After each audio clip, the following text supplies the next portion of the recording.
Oh. Oh. Oh. Yay! Today is a good day. I've got Chi-Chi and Sound.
Come along with me, I'm Prince Safi, here among the clouds in the sky.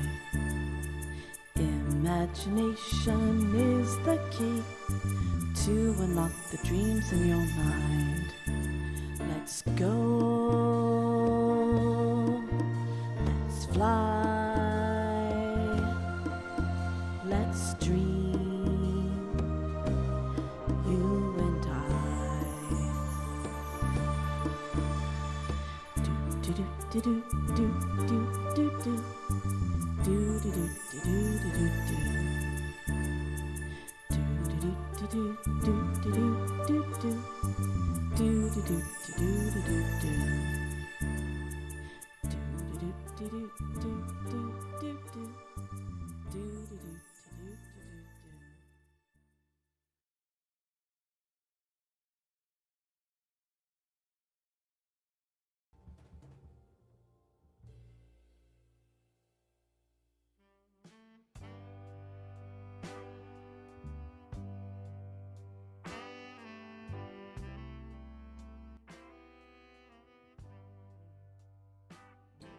Well, let me try that again. Hello, everybody.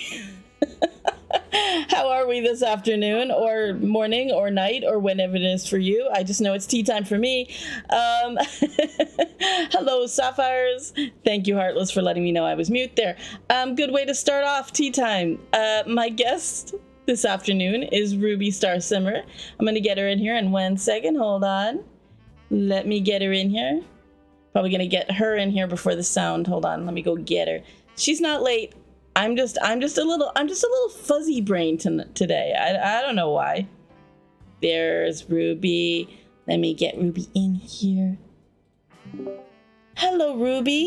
Hello. Say hello, everybody. There's a Jessica. Hi, Jess. Hi, Jess. Hello, Yeet. Hello, everyone. Yes, cup of tea. We've got our purple cups because the first thing I learned today is that this is Ruby's favorite color, as you can tell by how she's dressed. It's also my favorite color, so we'll fight over it. No, we don't have to fight over it. Purple can go around to everybody. See, I don't know if you can tell, but even the eyeliner on my eyes are purple. You're right. Yes. Like purple. I'm a purple Oni. Yeah. So, how are you this morning? It's early for you, isn't it? Yes, it is 10 a.m. for me. I'm feeling good. I'm gonna turn you up a little. Can I turn you up a little? I'm gonna turn up the desktop a little. I want everybody to hear Ruby. Can everybody hear Ruby good? How's the sound? Testing. Can you hear the Ruby? Hello, chat. Hello? Can you hear the me? Can you hear the Ruby? It's important to hear the Ruby. She is my guest. Yeah, she's better. I'll turn you even more. Good. Okay. A little louder. You say when, guys. You say when. Ruby, just shout. This is me shouting. There you go. How is that? Is that better? Is that better? Can we all hear the Ruby?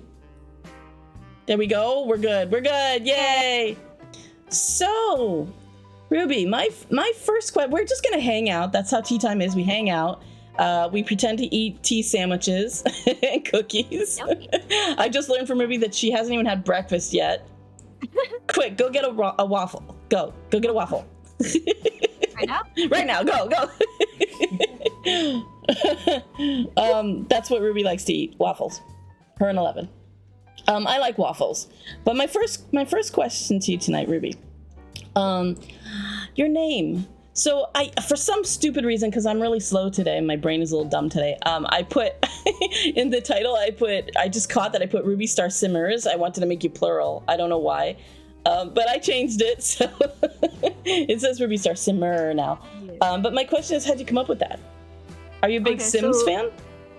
Yes, that's part of my name. So before I was Ruby, my first Twitch name was actually like Kairi from like Kingdom Hearts. For some reason I thought, I feel like this is gonna be hard for people to pronounce. So I was like, what can I make my name? So I like Ruby, like the name, also from the show Red, White, Black, and Yellow from Rooster Teeth, and then Star because Stardew Valley. Yeah. Simmer because I used to stream Sims back in the day. You know, I haven't played Sims in a long time, but I love Sims. I'm a big Sims head.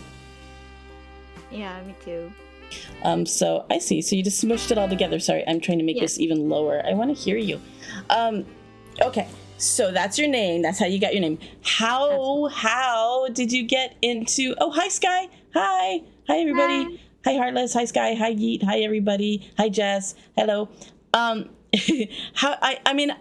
I know you're part of the Hawaiian crew.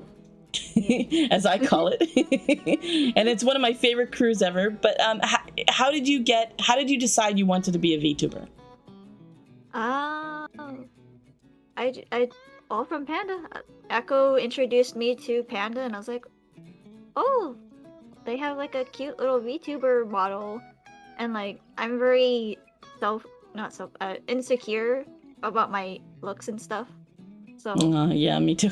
You know how the internet is with I sure do. Scam and stuff. I'm like, I don't know if I want to deal with that. So like, at first I was just like, faceless. No cam. Yeah, no cam. Yeah. And then I saw you can do VTubing. I was like, oh, this is perfect, and I can have like my own little persona. Yeah. How I look. You're adorbs. Your persona's adorbs. I mean, you did great on it. It's adorbs. So let me get this straight. Echo introduced you to Panda. Panda Pat has influenced a lot of people, inspired a lot of people. Yeah. Rhea as well. She was really there at the right time for a lot of people, helping people figure out how to do it and that they can do it. Hey, Sakura, what's up? Welcome to Tea Time, everybody. Hey, Ronan. Hi. Panda was like the first right. VTuber I ever saw, and then she introduced me to like Sapphire with her tutorials and stuff. Yeah. I think Rhea came to Sapphire's tutorials first, maybe? Is that true, Rhea? Am I getting that? Good morning. Which were really helpful. I mean, Sapphire is way helpful on that. Thank goodness for those tutorials. I mean, I got it easy. I got Rhea teaching me everything because I'm dumb, and I'm one of those people that I don't do very well with tutorials. Like I have to have a hands-on experience, like somebody telling me and showing me. I'm a visual learner, so having like a video or something. Understand stuff. I wish I was, but I'm not that great at that. Yes, thank you for shouting out Sakura. Shout out everyone, Rhea. Everyone. I did put in hopefully Stream Elements will kick in. I did put in a thing for Ruby, so a timer. Hopefully it'll understand that.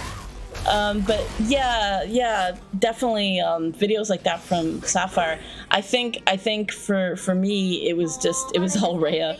It was all Rhea who showed me everything. But thank goodness for those type of people that want to help and have helped us and spread the news along, and our teachers, you know.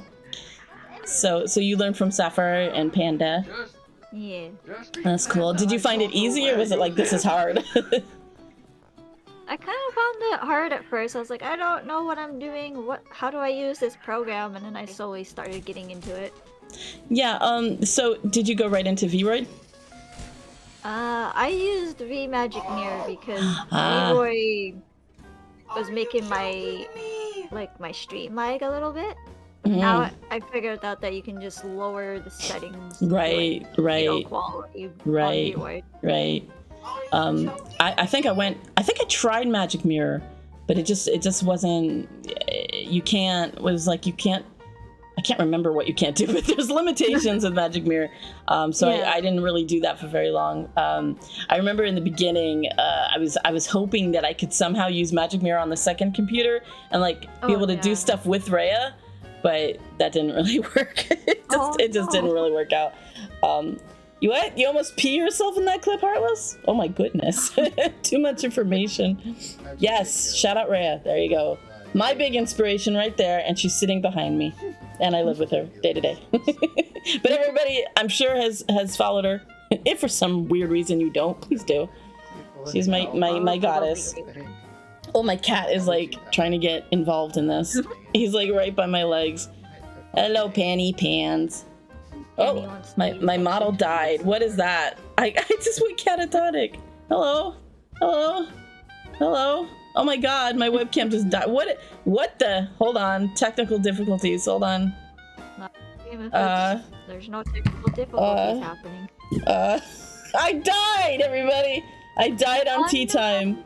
I died on Tea Time. I will. Oh my god, I died on Tea Time. That's never happened before. What was in this tea? What the hell happened? What did I feed myself? Poisoned sandwiches. No, I'll be back. I'll be back. Maybe it was the sandwiches. I'm just a ghost Oni right now. It's fine. Let me try to restart. That was weird. Okay. Got it. Hi, I'm back. Catatonic. There you go. Well, I'm wearing a cat shirt. Yeah, I think Panny cursed me. He went under my legs and then he cursed me. And he's like, no, I won't. all eyes on me. He's like that. You are Rainbow Rhea. Okay, so anyway, learning. You're a visual learner. Yes. Yes, good. So you went to Magic Mirror and then you were like, I'm gonna do this Vroid thing and try it with the low settings. And did you have anybody helping you along the way, or? No, I figured. Well, I used a YouTube tutorial to see if I could figure out how to change the settings. You're a smarty pants. I'm not a smarty pants. I'm really not. I'm like a kind of a himbo. Yeah. I mean, I'm smart when it comes to comprehension and English and literature and those type of things, but when it comes to tech stuff, duh, I am just like so dumb. I would be nothing without Rhea, because she does all that stuff. So usually when I can't figure things out, I'm like, okay, let's YouTube this and see if there's a tutorial somewhere. I'm so bad at that though. Like I'll watch that and my brain like just turns into guacamole, and it's awesome that you can just watch that and learn. Yeah. I wish I could. I don't know. I'm not as smart as you, Ruby. So you taught yourself and you just watched videos and did it the hard way like Rhea. Love it. You're smarty pants. So how long have you been doing it? How long have you been doing the VTubing thing? I think pretty much last year or beginning of this year. Okay, cool. My I think, how long have I been doing it? I've been doing it since December of last year. So I'm coming up on a year. Ooh, weird. Time is weird. Time is very weird. I'm gonna... good. The 10th Doctor said, time is wibbly wobbly, timey-wimey. Yes, wibbly wobbly, timey wimey. Absolutely. I love you. You know of Doctor Who and you can quote it. I loved you already, but that made me extra love you. So who's your favorite Doctor? I would have to say 9, 10, and then 13. Okay. When did you come into it? Like, who was the first Doctor you saw?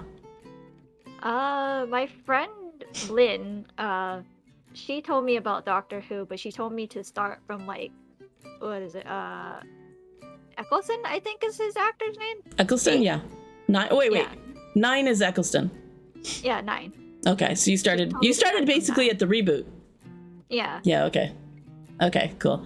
So is that why he's your favorite? Because he's the first guy? Yeah. That happens a lot. Like my favorite is 11. I love Matt Smith so much. His energy, his goofiness, his range. Actually, he can be goofy, he can be serious. I loved him so much. He was my first. I loved Amy Pond. I loved all that stuff. I really liked Tennant, but I didn't like a lot of the way he was written. Sometimes he was kind of just really a snob. And I didn't like the way he treated what was her name, Martha. I got mad at that, but I did like him. I like him as an actor a lot. And that episode, when he says the timey-wimey thing, that is the Don't Blink episode, right? I think, yeah. Oh yeah, I think that was. That is such a great episode. The Weeping Angels. Yeah, the Weeping. That was the first one. Yeah. Rhea says my favorite Doctors are 11 and 4. Oh, Tom Baker. Right.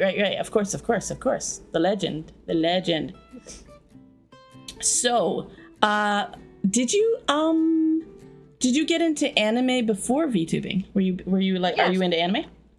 Yes, I was into anime before I got into VTubing. Like, I think when I was 10, my first picture I drew was actually a cartoon character. Aww. Yeah. I started off with like, Pokemon, Sailor Moon. Yeah. Ventured into Inuyasha and then a bunch of other stuff that was on Konami. I love Inuyasha. I love Sailor Moon. I didn't get into Pokemon. I never really got into that. I've tried. I think you had to grow up with it. I think that was it was so part of so many people's childhoods, but I didn't. Funny enough, I didn't really. Yeah. I got into the cartoon, but I never played like the OG. Right. Pokemon the game. Red, Blue, yeah. Yeah. My first Pokemon game was Pearl and then Sapphire. Okay, cool. I've never played a Pokemon game. Will I ever? I don't know. I probably not. I'm not good. Like, I'm so bad at the concept of catching animals. Like, it's not like I'm like extra snobby about it or something, but I just can't do it. It's like not in my DNA to catch things and collect stuff. I don't know what it is, but like even you play Genshin, right? Of course you do. Yes. Yes, of course you do. I knew that. But the recent event with like catching the boars, right? I was like, oh my god, I can't do this. I was so like I was bad at it. And I don't know if it's like just like I love animals. I don't want to catch boars. I want them to be free. Be free. Hi TK. Hi. You have never seen Doctor Who. I can't with these people saying they haven't seen Doctor Who. Go watch it. Go watch it right now. All of it. It's only like 1 million episodes. Go ahead. No, seriously, you've got to watch some Doctor Who. I don't care where you start. Just start somewhere at some episode. Watch Doctor Who right now. How are you, TK? How are you, sweetie? How is everybody tonight? I'm sorry if I can't respond to everything because, you know, my guest is Ruby. But I am thinking about maybe doing a question and answer thing at the end of Teatime. Whoa! Whoa! That's him! Yes, Kaylee! Oh my god, TK. Yes. TK cracks me up. Did you hear that?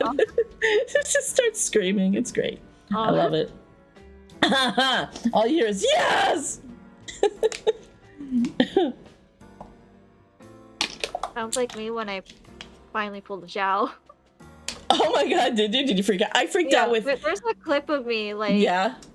I was pulling... It was like a little bit after that E2 event where you have to go rescue Zhao. And Right. I did pull and I just went, yes! that was it, just yes. That's one yes. With me, when I pulled Yai, I was so like, ah! Yeah. Like, we have these little tiny orgasms. It's just a thing. It's a Genshin thing. Yeah. If you don't play Genshin, you don't understand. Okay, look, it's difficult. It's difficult. You have to gather the primos. You have to pray to the gods. I mean, even get them and you cry a little bit. I hope you didn't cry about Sino, because here's the thing. Sino, he's beautiful. He's fun. He's cool. He plays cool. I like him. I'm so glad I got him. But oh my god, it's hard to build them.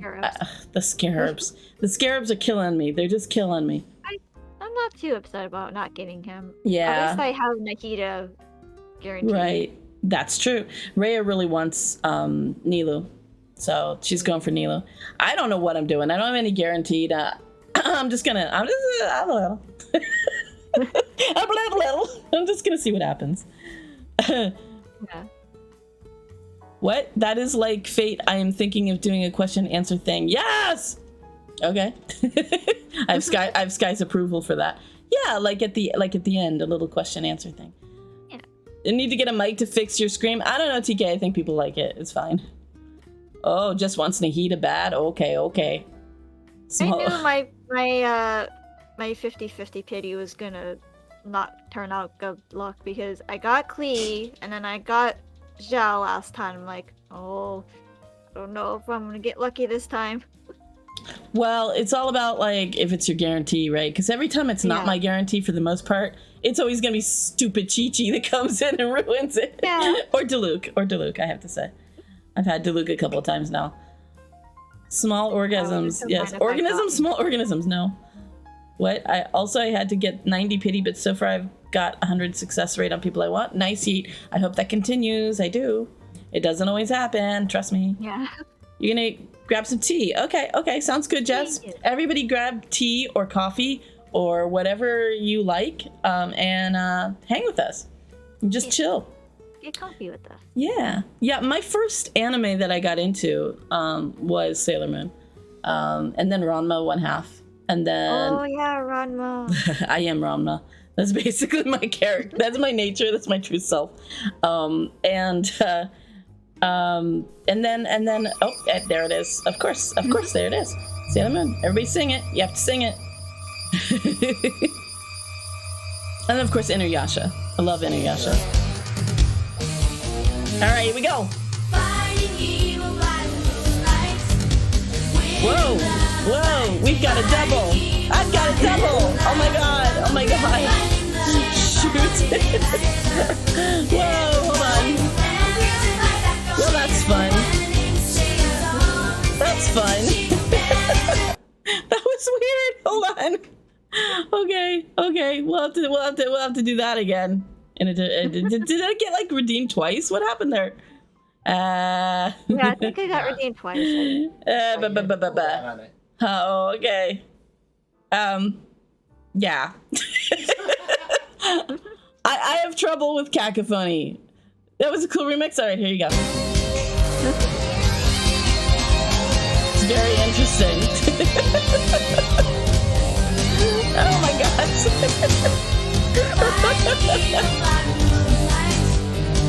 That's pain.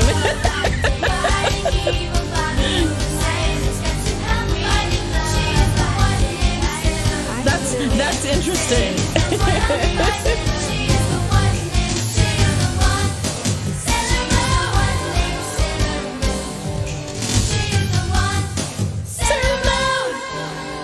There you go.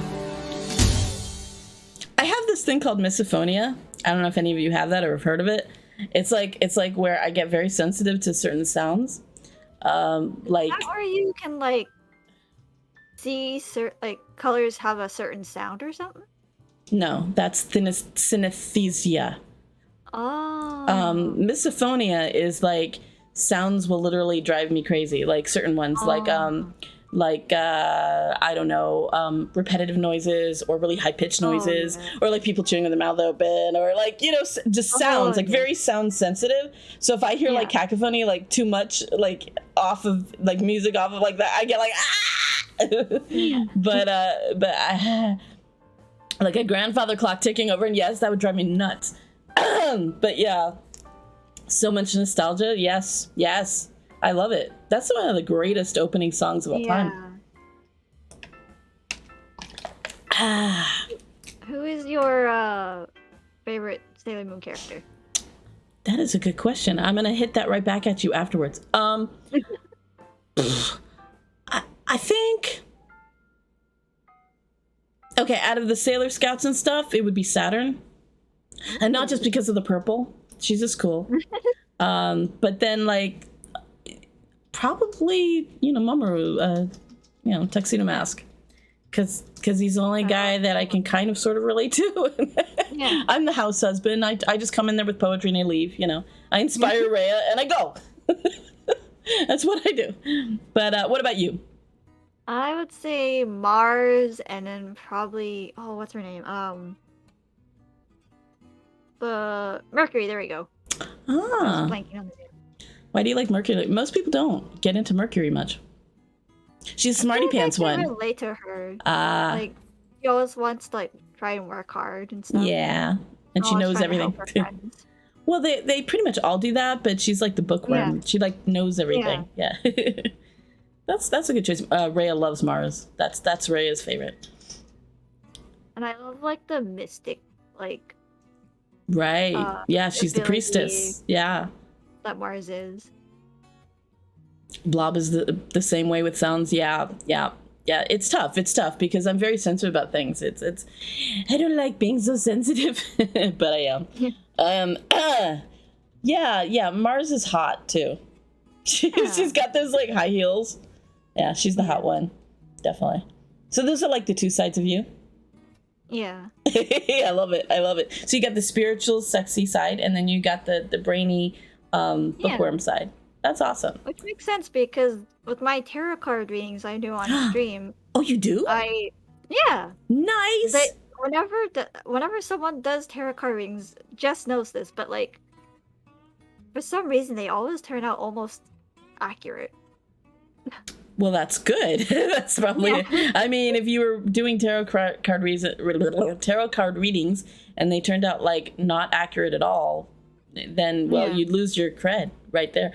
How do you do it? If you're a VTuber, do you show your hands? I just use my voice. Oh, and then like, do you do an online thing or do you use actual cards? I use actual cards. So do people hear the shuffling? Yeah, if my mic picks it up. Oh, that's awesome. I've been wanting Rhea to do that because she does tarot cards as well. Yeah. But like, how do you do it where like you do it for anybody who comes in, or do you have it like certain people or certain redeems? I have a channel point redemption. Nice. That's what I was thinking. Like a guidance card, and then you have like the 3-card layout, which is like your past, present, and future card. Do you have the 7 with the full tarot deck one, the Celtic spread? I don't have the Celtic spread, but if I like want to do a different layout, I just look it up. Cool. Yeah, the Celtic spread I think is the big long one where you have like it's like a lot. Let's say it's like 1, 2, 3, 4, 5, 6, 7, 8, 9, 10. It's like a 10-card spread, I think. Yeah, I think so. Yeah, it's big. But that's like really in depth. That's if you that would have to be an expensive channel point redeem. To answer Rhea's question, I have the Luna Salmia tarot deck. So is it like all moon based? Yeah, it's like Moon and stars? moon and stars. Nice. I like that. I like that. Edits brought me a Genshin Impact. Oh, cool. That's cool. We gotta get that. For that one to come in the mail. Awesome. We gotta get that. That's great. That's something I've been wanting Ray to do. That's not that I think she should copy you. But it's a really cool idea, and I've been wanting her to do that. Yeah. But do you feel like, is it hard to do for like strangers? What if if a stranger you don't know at all comes in and does that? How do you get the vibe of them, or do you find that challenging? I think I would, because when I do them, it's mostly the people that come vent to me. So right, I like regulars, shuffle, and then I pick the card, and I'm like, and I read what the book says, and I just take the information what I've known from what people told me, and just connect it from there. I'm like, oh, okay, this makes sense then. That's cool. So what would you do if it was a stranger and you'd never really talk to them? I would still read it, but then I guess if they like put like an emote or said that was scary, I'll be like, okay, I guess that was accurate. Yeah, I mean, that's the only thing. I feel like for me, I don't know. I do have a very strong sense of empathy, and I do feel like I could do that for somebody, but I feel like I would have to know them well. It'd be hard for me to do it with people, even just people that like my regulars. I think I would feel a lot of pressure. Do you ever feel that way? Like you have to get things right? A little bit, yeah. Have you ever said anything they were like, I don't want to hear that? Or like they got weird about it? No, they're always okay about it. That's good. Yeah, they're always okay. All right, well, I gotta make it into. Do you have a certain day you do that? That's just always a redeem that you can always do. It's always a redeem. Awesome. I gotta come in and make it for that. We have such different hours, but I want to do that. I gotta build up some channel points and do that. I need you to do my tarot spread. I have a lot of questions. I know Jebs did one earlier, but it was more of a guidance card, since she's like waiting on her test results to come in and she's been feeling nervous about it. And my last tarot card reading was like, it's going to be okay, just wait it out, you're going to be fine. That's basically what my card was saying. Well, that's a good thing. That's a good thing to hear. I don't like when I do a tarot reading for myself and it says the same. The music just died or something. There it is. But it says like the same thing over and over again, and it's something I don't want to hear. Like, is this gonna work out? And then the tarot card reading is like, the one with the swords in your back.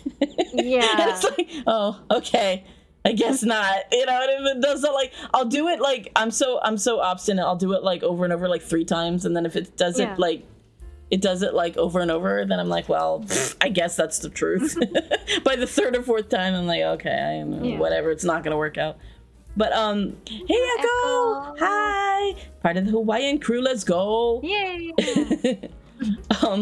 Sky saying that they don't believe in anything. They don't believe in Reiki. I didn't used to believe in Reiki at all. Like I was like, there's no way someone not touching you can do anything to help you. I was like so against it.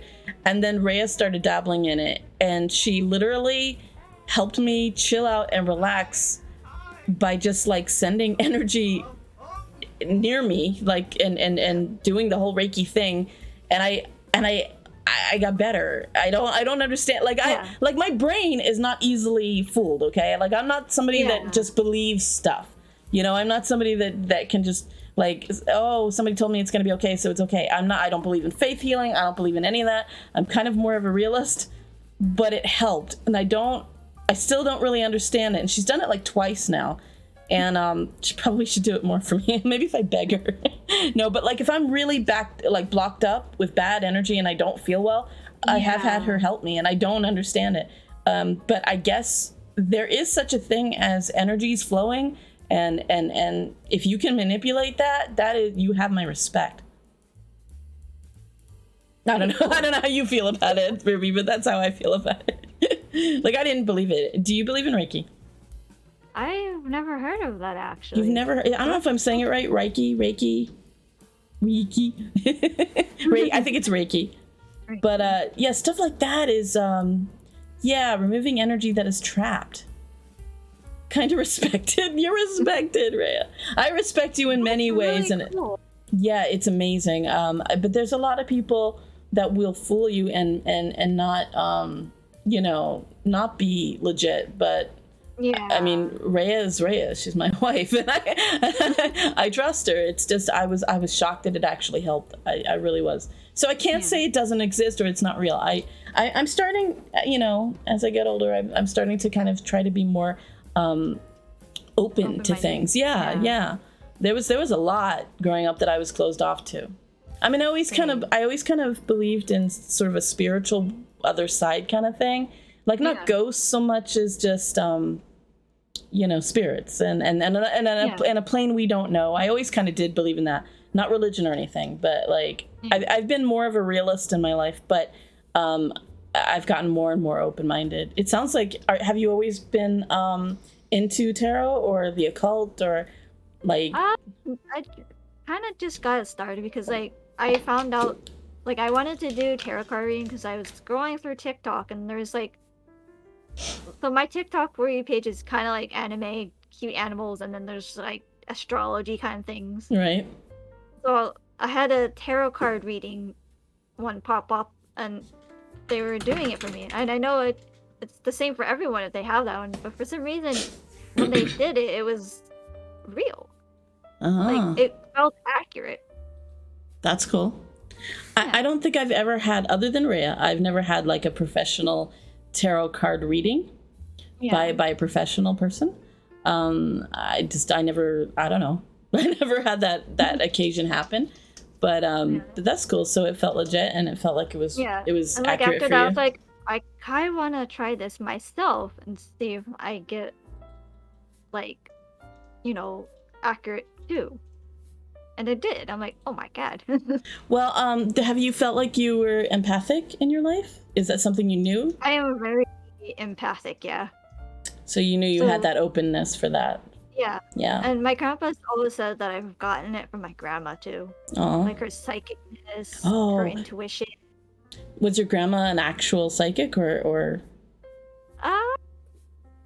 Not. She was more of like a yogist, a yogi or whatever, however you say it. So somebody who meditates and stuff. Yeah. That's cool. I had really good intuition. Yeah, intuition counts, Thank you for the alert, Gecko. I feel like I have that too, but it's not honed. It's not something that I've really honed in on. I don't know. I probably could have gone that way. It takes a lot of energy. It takes a lot of energy to help others, and it's not like I don't want to. It's just that I think I'd be, as an empath, you probably know this, that like if you put a lot of energy into helping others and you really want to, and I think even if I was just a teacher, this would be an issue. Therapist, teacher, any of that. Like, I think I would get too affected. I would come home every day like exhausted. Me because like I want to be a psychologist for like kids or something. But then I'm like, part of me is like I'm very empathetic, so I gotta like that's hard. That's hard. Oh my god, you're so right. There's the la. Like, it's not instantaneous at all. It has like a bunch of steps. It's like I knew I was empathetic like in high school because there was this one time we had a substitute teacher and I was feeling so much negative energy from the classroom, from almost all of the students in the class, that I had to I need to go outside. This is too much for me. Wow. Yeah. Wow. How old were you when you discovered that? I want to say maybe 15. Yeah, I think for me that's when I started feeling it too. I don't know, maybe a little earlier, but it wasn't one particular moment, or maybe it was. I think for me it was like okay. Oh. Thank you so much. Oh my goodness. Thank you, Miko. Thank you so much. Where was I? Oh, okay. I knew I was always a bit open to things and empathetic, but like even as a kid. But I think the first time I ever thought I might have like a sort of psychic ability was when we moved to Florida from where I was in Washington. I was like, I'm gonna say about 11 and a half. We had to leave our dog behind, and I was really upset about it. I loved my dog so much. He was my best friend. But like about a month or two into living here, I woke up in the middle of the night and I just had this horrible feeling, like just bad feeling, right? So I went to my mother and I was like, I'm getting distracted by the coffee house blues. Hold on. What else can I put on? What else can I put on? I need something else.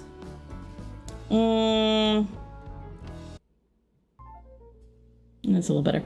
Okay, so anyway, I went to my mother and I said, did something happen to Tuzagu? That was his name. Something happened to my dog. And she said she just got off the phone with the person that was taking care of him and said he died. He just died. And I didn't know that. I was asleep. And that was the first time I ever kind of like had that sort of like actual psychic gut feeling. Yeah. I mean, it's weird. Like, I think if you have a really soulful connection with somebody, I think anybody could kind of maybe have that. But go ahead, tell me yours. So mine is like my dad has bipolar disorder, and I think it was last year, he had a really bad episode that got him in like jail.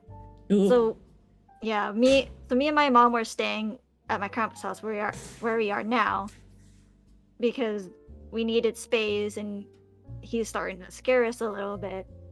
And so one night I had like that deja vu psychic feeling dream kind of sort of thing. Right. I had a feeling that like something was happening, like my dad was getting in trouble. Yeah. And the very next day we had a call from the cops saying that they have my dad. I'm like, oh my God. No. Here we go again. Sometimes it's not fun to be psychic. Yeah. Sometimes you don't want to know. Oh man. So I have a lighthearted one though. Okay. I don't know if it would count as psychic, but it was more deja vu because like I don't know if you know the cartoon Invader Zim. No. But okay, there was this cartoon Invader Zim. It hasn't even aired yet. So I had a dream that I was at my friend's house watching that cartoon, and like I don't know if it was like a year later, weeks later, or a month later, same scenario in my friend's house watching the cartoon. Well, wait, so when you woke up from that dream, were you like, I don't even know what that was that I was watching, but it seemed cool. I don't know. What is this cartoon? And then when you saw it, you were like, I know this, I dreamt this. I know this. Wow. Did you have like a big affinity for that cartoon? No. I mean, it's a good cartoon. But so it's like random deja vu. I've only had times where I think it really mattered to me. Deja vu is definitely a trippy feeling. Absolutely, Lala. You're all right, Sky. Dinner is important. Although, what time is it for you? Is it dinner time?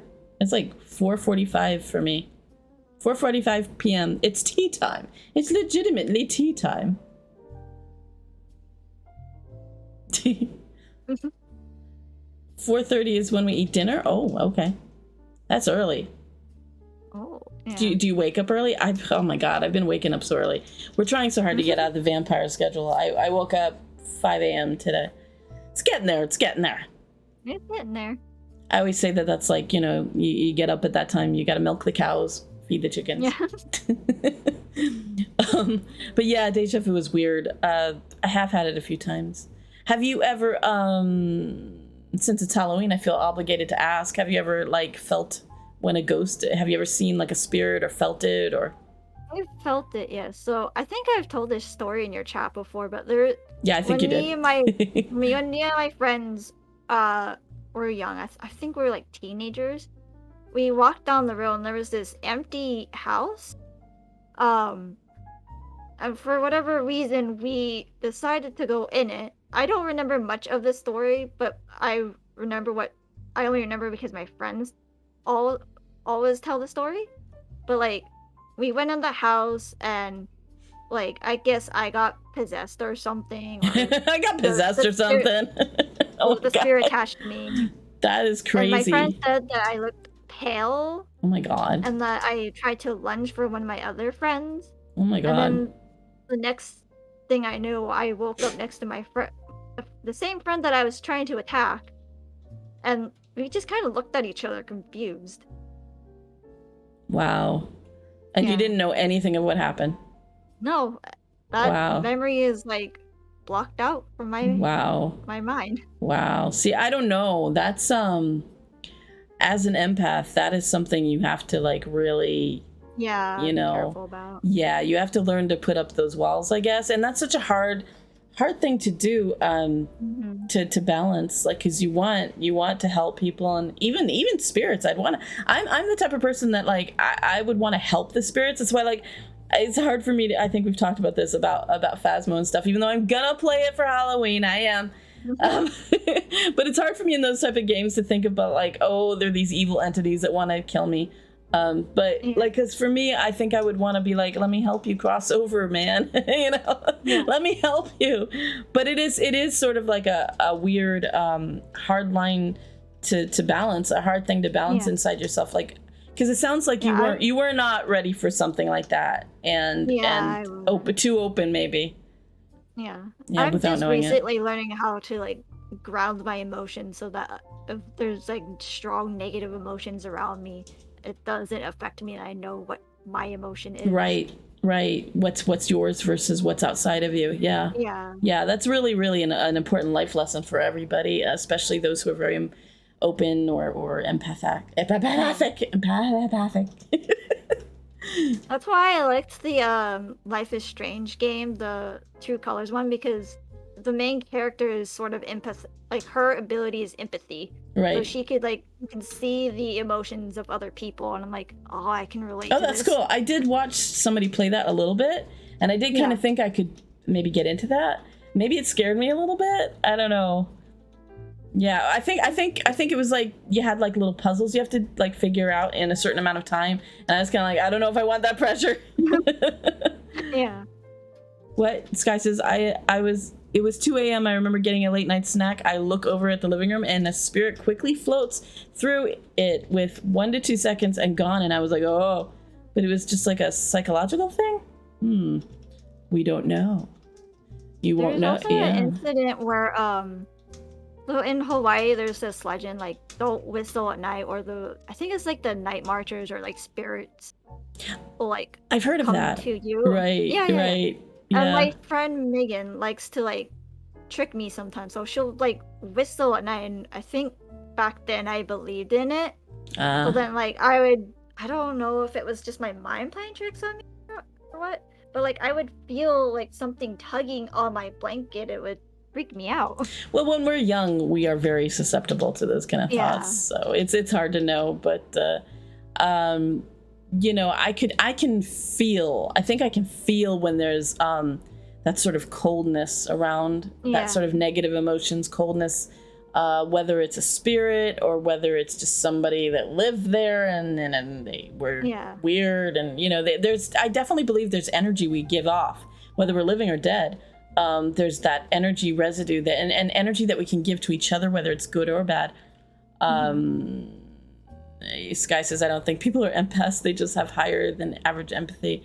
Well, that's what it means.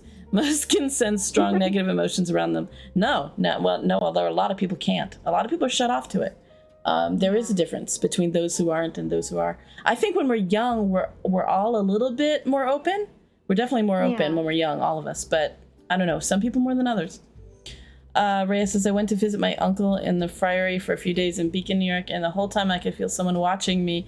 I kept the light on every night. On the last day, my uncle told me that the place was haunted. Yeah, I know you've told me that a million times, but it is something palpable when there's a definite presence, I think. But I don't believe in poltergeists. I don't really think spirits can like make stuff fly in the room. I mean, you'd have to be like Superman. You'd have to have superpowers, or like be a supervillain, or you know, you'd have to be like amazing in life. I don't think when you become a spirit you suddenly get these amazing powers, psychic powers, I don't know, telekinesis. I don't know. Do they use the Force? I mean, I don't get that. I don't see how they would suddenly affect the physical world, you know?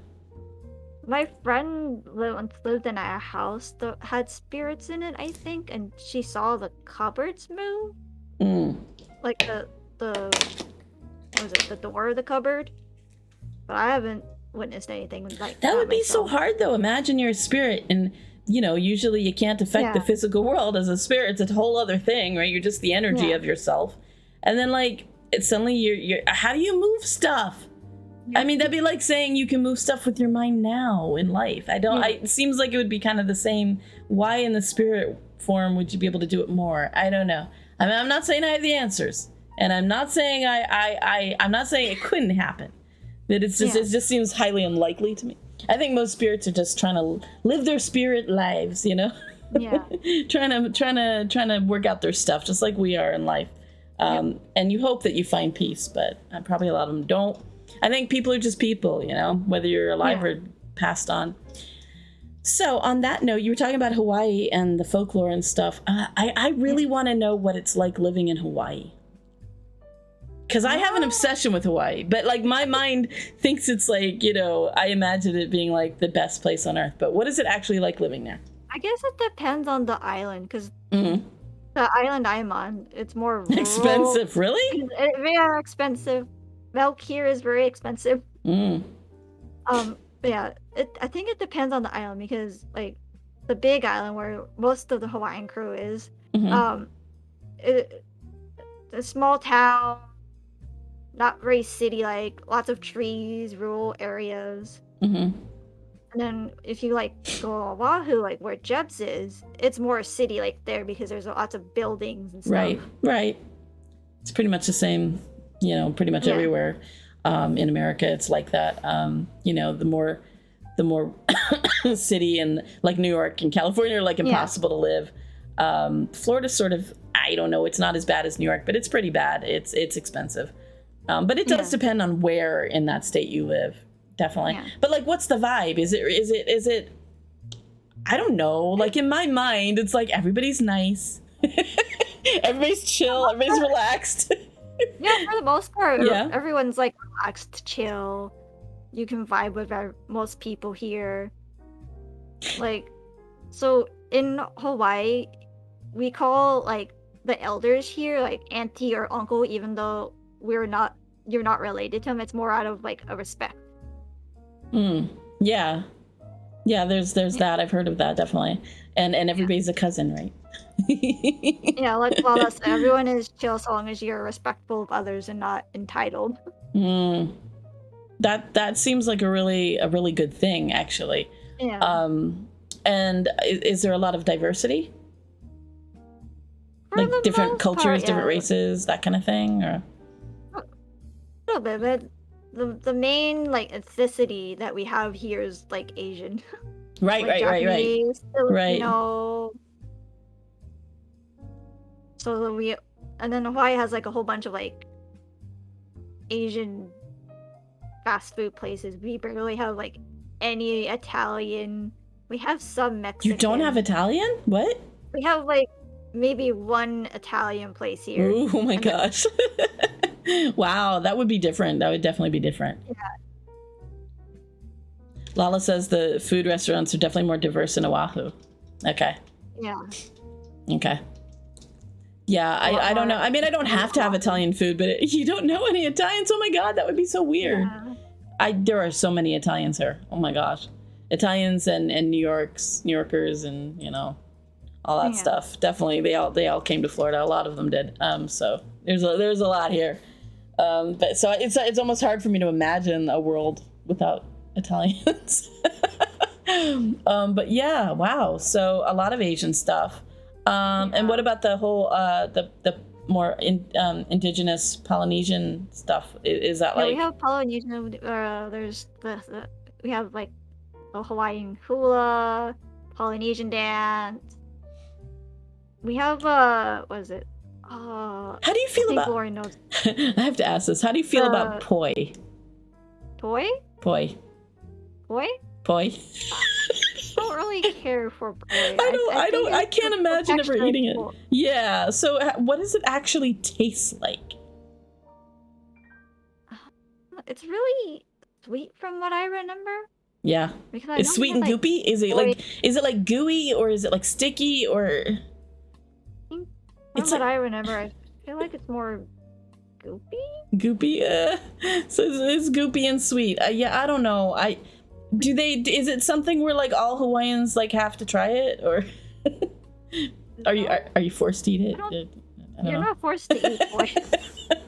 No, I mean, like, is it something that, like, I don't know, like in most American states, it would be like, I don't know, French fries? Oh, it's like you come to this place and you have to try. Well, not you have to, but like, is it like that common or is it not? No, it's not that common. No, it's not? Okay. Like, because, I don't know. I would say the most common thing if you come to Hawaii is the musubis. The what? Musubi. It's like Spam. So like rice. Oh, that thing, the Spam sushi. Yeah. Yeah. Yeah, we have a place here that does that. Actually, do we? Yeah, Crave Poke. Yeah. They have poke bowls and stuff. Is poke bowls a big thing? Something going on with the ocean over there. I hope it's not to do with the earthquake that you were just telling me about, Lauren. What? There's an earthquake? What? Did you guys have an earthquake? I didn't feel it, but Lauren said that there was like a 4.5 or a 5.0 earthquake near her area. Oh boy. Lala, good luck. Be safe, Lauren. Please stay safe. Yeah, poutine is like a Canadian thing. Yeah. It's kind of like that. Like, is poi that, Is it equal to that? Is it like something that everybody there tries to have, or I don't know. Do you feel? I don't know. Okay. What's the most popular food in Hawaii? I would say where you said like the poke bowls or the spam musubi. Yeah. I love poke bowls so much. I came late to the poke party because we didn't really have any place that had that until recently. They're so good. It's basically sushi in a bowl. It's like whatever you want in the bowl. It's like put it all in the bowl. It's really good. And the ponzu or whatever sauce you get. I usually get the wasabi cream. Ooh. Yeah. The spicy ahi. That one's good. Oh, I can't do spicy food. So are you into spicy food? A little bit. It depends. I can't handle like extreme spice. Yeah, I can't at all. Like, I can do like maybe a little bit mild and that's it. Yeah, I'm the same way, but I don't even think I can do a spicy tuna. I just can't do it. I'm really wimpy. I love curry. I love curry, but it has to be really mild. So good. Yeah, curry is so good. Like Asian spice, I can handle a lot more than I can say that Tex-Mex kind of stuff. Like chili, like the South American type spices. I can't really handle that much. But like Asian spices I do better at. But it depends on how much chili is in it. Exactly, yeah. I'm such a wimp. I think on the Richter scale of wimpy food eating, I'm like, from 1 to 10, I'm like a 1.5. 1.5. Yeah, what do you think you were? I'd probably be a 3. Nice. You beat me. Because like I remember, I think it was like the peppercini peppers. But like I used to eat those as a kid. Ooh, you just ate them? Yeah. I used to eat when I was a kid for some reason. I know I was a poor kid. I didn't have money. We were very poor. But I don't know. I just did this because I was a weirdo. But I used to like, nope, that's Discord. I keep forgetting to like every single time I go into Discord. Yeah. No, every time I go into Discord, I have to remember to like actually like turn off the notifications because they will like do it every time. Do you notice that? Like I'll turn it off and then every time I go back in, it turns it back on. It's so annoying. No. My answer is no. No notifications, no sounds, nothing. Okay, anyway, what was I saying? Lemon. I took a lemon. Yeah. I would take a lemon. I would take a lemon and I would cut it in half and I would just put salt on it and lick it. Oh. This was my snack. I used to do that as a kid. I cannot for the life of me imagine doing that now. But I did that when I was a kid. I was so weird. Hi Momo! Hello Momo! Did we shout out the Momo yet? If not, please do. Momo is so beautiful, so good-hearted. She was so generous to me today. I can't tell you how in love with you I am, Momo. Thank you so much for everything you do for us and for being you. You were so great. Shout her out. Everybody follow Momo if you don't. You can never truly turn off all the time. What? What, Heartless? Discord or me? What are we talking about? Anyway, yeah. Are there foods you liked as a kid that you just can't stand now, or vice versa? Like things you didn't like that you do like now? Because appetites change, like senses change from when you're a kid to like when you're an adult. Like Rhea hated tomatoes when she was a kid, right? And now she likes them now. I don't know. I can't remember. Well, okay, so there's nothing you truly hated as a kid? No. Yay, tea! Yay! What kind of tea you got, Jess? Is it green tea? Jess likes green tea. What's your favorite tea, Ruby? I like the Arizona iced tea. That's a good choice. Iced tea? Like sweet iced tea? Yeah. Yeah. I like the raspberry kind. I can't do like very bitter taste. Yeah, I can't. We are the same stomach. Oh my god. Yeah. We literally. So like if I have coffee, I have to have it like really, really sweet. Yep. Tons of milk, tons of sugar. I'm the same way. That's why I love like milk tea, like boba tea. It's the best. Yeah. It's the only type of. When I was young, my mom used to give me that herbal kind, that like sort of pico orange, that sort of herbal tea, and I hated it. I hated it, and I don't think she put any milk or anything in it, and I just hated it. So I kind of thought I hated tea, but later in life, I was able to get like black tea and other kinds of tea. And Earl Grey is my favorite, but you got to make it milky. So like Rhea and I make it with like we put Cool Whip in it.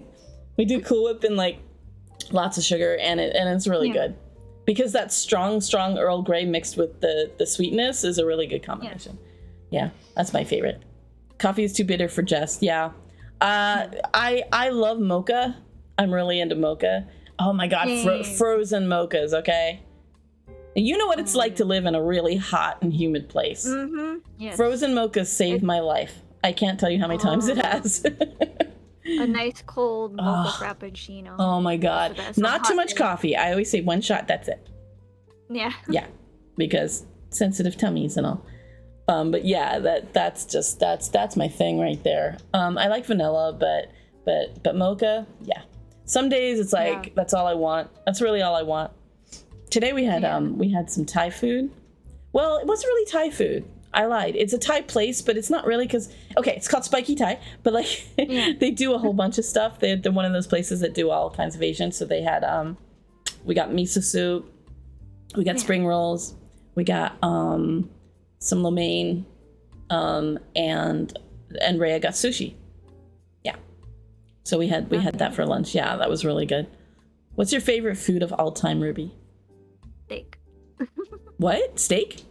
Yeah. Just steak. Just steak. Just steak. So like, you stick some salt and pepper on it, you're good. Boom, steak. Yeah. Oh, okay. I had a funny story. So like, when I was over at my friend's house, my friend's boyfriend at the time tried to take a piece of my steak, and I literally like grabbed a fork and like not stab his hand, but stab near his hand. That's how much I like steak. Are you secretly kind of a vampire? Maybe. No, you can't be. You wake up really early. Yeah. Oh my gosh, Ronan's saying 3.9 quake. Oh boy. Oh no. Oh boy. In okay, Pahala? Yeah, Pahala. Pahala. I don't know where that is. Is it near Lala? Is she okay? Near Lauren. Oh, okay. Are you okay, Lala? I haven't had Arizona iced tea in forever. Really? Why? It's just at the store. Go get it. That's another question. Yeah. Like, in Hawaii, do they have like? I've seen some things about like what they have in 7-Elevens, but like, do they have the same type of foods as like we do? Well, we do. Like most of the country, but like, is it like more Asian? You've got more Asian options. Is that basically what it's like? We have a variety of like Asian snacks. So we have like the. So you have onigiri and stuff. not really onigiri. It's more like chocolate snacks or chips. But do you feel like, because I've often thought maybe going to Hawaii would be like the closest I could get to going to Japan. Yeah. Because I don't think I mean, I would love to travel to Japan someday. Same. But yeah. That was like on my number one list of places to go. Oh, really? At some point in my life. Any particular places in Japan you want to go to? Visit? Tokyo? Yeah. Or like, I think that's where Akihabara is for like the anime stuff. Yeah. And then I kind of want to go to like Nara, or like somewhere that has like the temples and stuff. Yeah. Yeah. Kyoto, maybe? Yeah, Kyoto. I would love to see like a really old ancient temple. I remember, I think it was in one of my Japanese major classes, we had to do a project where we had to like kind of explain if we could go to Tokyo without having to worry about paying for stuff, like where we want to go, and that basically said Tokyo for Akihabara. I want to go sightseeing for the temples. Right. It's well, I think I heard from Charlotte in Japan that they just started opening up their borders, so people are allowed to go again. But I mean, it'd be so expensive. It'd probably be less expensive for you though. I mean, you're technically, aren't you? Wait, I'm not good at geography. Are you closer? You're closer, right? Somewhat closer. Yeah. I told you I'm a himbo. I had to look at my map on my wall. No, you, Momo, you. Okay, you're not near Pahala. Just have a heightened sense of earthquakes. Is it scary? Yeah, we had a really big one not a while ago, but I think maybe 2 years ago, I think. That seems like it would be so scary. One, I think. Yeah, it can be scary. I don't know. We have hurricanes, you know. We don't have anything to do with earthquakes. So there's that. And earthquakes are really scary because you just don't know what's going to come. Like hurricanes, you kind of, you know. They kind of, I mean, you only have a little bit to like hurry up and do something. But earthquakes just happen. Yeah, but earthquakes are even more scary, I think. I don't know. The scariest thing I think about earthquakes here is like, are volcanoes waking up? Is there going to be lava following with it? Oh. Yeah. Yeah, that's kind of terrifying. You don't live close to a volcano, do you? Not me, no. Okay. But when one of the areas I used to live in, I think it was 2016 or 2021. One of the recent lava flows that we had was kind of close to my house, but it stopped before it even got downhill to where I was. Oh my god. Thank God. Yeah. Oh geez, that would terrify me. I'd have nightmares. I don't know if I can deal with that. Oh my god. Pompeii, run away. I don't know. Okay. Chat, what are we talking about? Good news, Clip Studio Paint will be doing a one-time purchase. Okay. That sounds good. If you use Clip Studio. It didn't help. I was dreaming of zombies. La, don't dream of zombies. What are you talking about, Ronan? Did you know the population of Nara is declining because it's just 80% tourists and 10% tourist staff and 10% residents? Ooh. Well. Or Nara. Yeah. I mean, tourist traps. Yeah. You know. True. Is it Nara where there's a lot of deers too? I feel like Nora has a lot of deers on that one. I don't know. I know of Cat Island, where there's a few cat islands actually, foxes. I want to see foxes. Yeah. I want to go to a fox island. I love foxes so much. They make those ridiculous noises. I want to go to a rabbit island. Rabbits? Like where it's just nothing but rabbits? I had this weird dream once, and I don't think I knew anything about Japanese myth or culture when I had the dream. But it was a weird dream where, so like, there were these rabbits in the room, and they were like They were like kind of spooky rabbits. I don't know. They were like, I don't know why I thought they were aliens. and like I associated them with aliens in the dream or something. And like, I don't know. I have a weird thing about rabbits. I don't know why. Well, no, look, if I saw a cute little fluffy bunny in front of me, I'd be like, that is a cute fluffy bunny. I'm going to pet it if it lets me. Yeah. But I don't know. Rabbits. And do you like rabbits a lot? Yeah. I don't know if you can tell my VTuber Benji, but there's a little rabbit icon on my I do. I see it. It's so cute. I love rabbits. Ah. One of my emotes is like a rabbit holding a raid message. Yeah. So you know what you need. I don't know if you have it, but you need like a little mascot. You need a little bunny mascot. That's what you need. Yeah, that's what I was thinking for when I get a live 2D model, like how Panda had her Minty Bear. Right. I might have a little I should do that for Cloudy too. Yeah.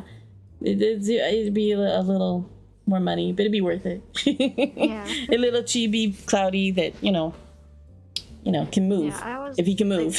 I always like the floppy eared spotted rabbits. Yeah, the rabbits. The rabbits that really look like rabbits. Yeah. The floppy-eared long ones. Yeah, long-eared rabbits. Yeah. One of my friends lived on a ranch, so I had some experience helping her or helping them take care of rabbits. Aww. We had to chase one to get them back in their cage. Was it like freedom? Yeah, they were really fast. Aw, yeah. I had a friend when I was little that had a rabbit. I don't know. I've never bonded with rabbits. I don't know why. I mean, I like all animals. We all have our animals that we like most. Besides rabbits, what are your favorites? Cats and dogs. Yeah, cats and dogs. Gotta love them. Well, I mean, I did love cats. Yeah. Until my cats now. They broke me.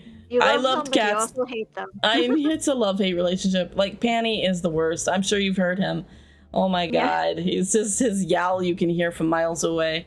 And if he doesn't get his way, he bites me. So that's nice. No. Yeah, it's lovely. And Curry Boo, her name is Curry. Technically it's Kuryava, but we call her Curry, and then Rhea calls her Boo. I don't know why. Anyway, so she's the black cat, and she's a sweetheart. But she pukes everywhere all the time. Oh, no. And she's been like this since I can remember. Like, she just has a really, really sensitive stomach.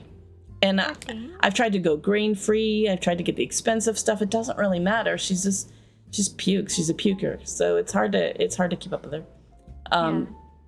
I haven't taken her to a vet in a long time. I haven't. I didn't have the money, to be honest with you. But I tried everything I could. She's healthy otherwise. Like, it's weird. Like, she jumps around, she runs around, she's perfectly fine, and then bleh. I don't know if she I think she scarfs and barfs a lot. Like, she eats too much too fast. And so I try to give her little teeny bits, but she's also very plump and fine and runs around. I don't know. She's healthy otherwise, but she's been a little bit less pukey lately. I don't know. It's hard to keep up with what to do for her. And we don't have a car, so the cheapest vet is pretty far away. But she's healthy otherwise. It's strange. But yeah. So wait, Jessica, what are we talking about? They're adding live hand model captures for the 3D models, so you can use a camera to capture your hand movements, and the model will copy. What? The Clip Studio Paint that she was talking about. Oh, really? This is the first time I've heard of it. That sounds awesome. Yeah. Well, as opposed to what's it called? The other one. Photoshop? No. Photoshop? No. MS Paint? No. The other thing that does your hands, that gives you hands. I'm totally drawing a blank. Araya? The thing that gives you hands. The thing what? for 3D, the thing, the thing that the 3D. John Carpenter's. No. the thing. What's it called? It's like know the thing. It's for 3D people and for leap motion. Thank you. What does it do? Yeah, leap. Compared to that, is it like that, or is it as expensive, or is it different? You can actually drink tea in tea time. You can. Yeah. Yes, you should. Honestly, we should. I should be bringing the tea to our mouths, and we should be drinking it. Dang it! It'd be like ghosts. It'll be like, here. Whoa! It's hot. It's hot. Be careful. It's hot. There we go. She had one. She had a taste. It was very sweet. It's London Fog. It's very sweet Earl Grey. That's what it is. Ooh. Unless you don't like that. No, I like that. Okay. That's what it was. No free vets in Florida. Nope. Ain't that the truth? It's not the same at all. Oh, okay. Leap is for live hand tracking for VTubing, right? Clip Studio Paint is an art program where you can use 3D models to post for drawings and stuff. Oh, okay. Okay, I didn't quite understand that. Okay. That's cool. So it's an art program. Okay. Never mind. So, there's a good question. Do you draw, Ruby? Yeah, I draw. I've been trying to get back into drawing because uni took so much of my time that I lost, like, the motivation to draw. So I've been, like, slowly getting back into it, trying to draw my own, like, OC character. That's cool. So that I can have it ready for whenever I do get, like, 2D. Yeah. Well, do you want to... Would it be like a situation where you draw it and then you hand it to an artist and say, do this or do it like this? Yeah. That's cool. So you do the character design. Yeah, you do the character. Because I think that's what Maria did for hers. Like, oh, really? She kind of sketched it out and was like, this nice. is kind of what I want. And then her VTuber mama wow. took care of the rest. Yeah, I don't think I could do that. I mean, like, I'm the type of person that can draw something in front of me. Like I can sort of recreate what I see. But like it won't be anime style. I can't seem to do that for the life of me. Opposite. I struggle doing realistic style. Oh, really? My art style is purely like anime. I wish I was that way, because then, then I could do that. Then I could like draw out my character and say, here, do this. Please do this. As is, all I can do is like, show my Vroid model, and that's kind of where I'm at. I am desperately trying to get a 2D. I don't know. How do you feel about that? Are you trying to get a 2D right now? Yeah, I've been trying to save for it too. Yeah. It's hard because you want somebody who's good, who understands what the look you're looking for, but then is also affordable, which is hard. Yeah. I have found a couple of people, but I don't know. Nothing has solidified yet. You? Same? Yeah. It's hard. No, I looked at the one that Maria uses, and she seems pretty nice. So I've been having She's very nice. Yeah, she seems very nice. But I mean, it's hard because I want to be a cool dude. Yeah. And a lot of artists are really good at females.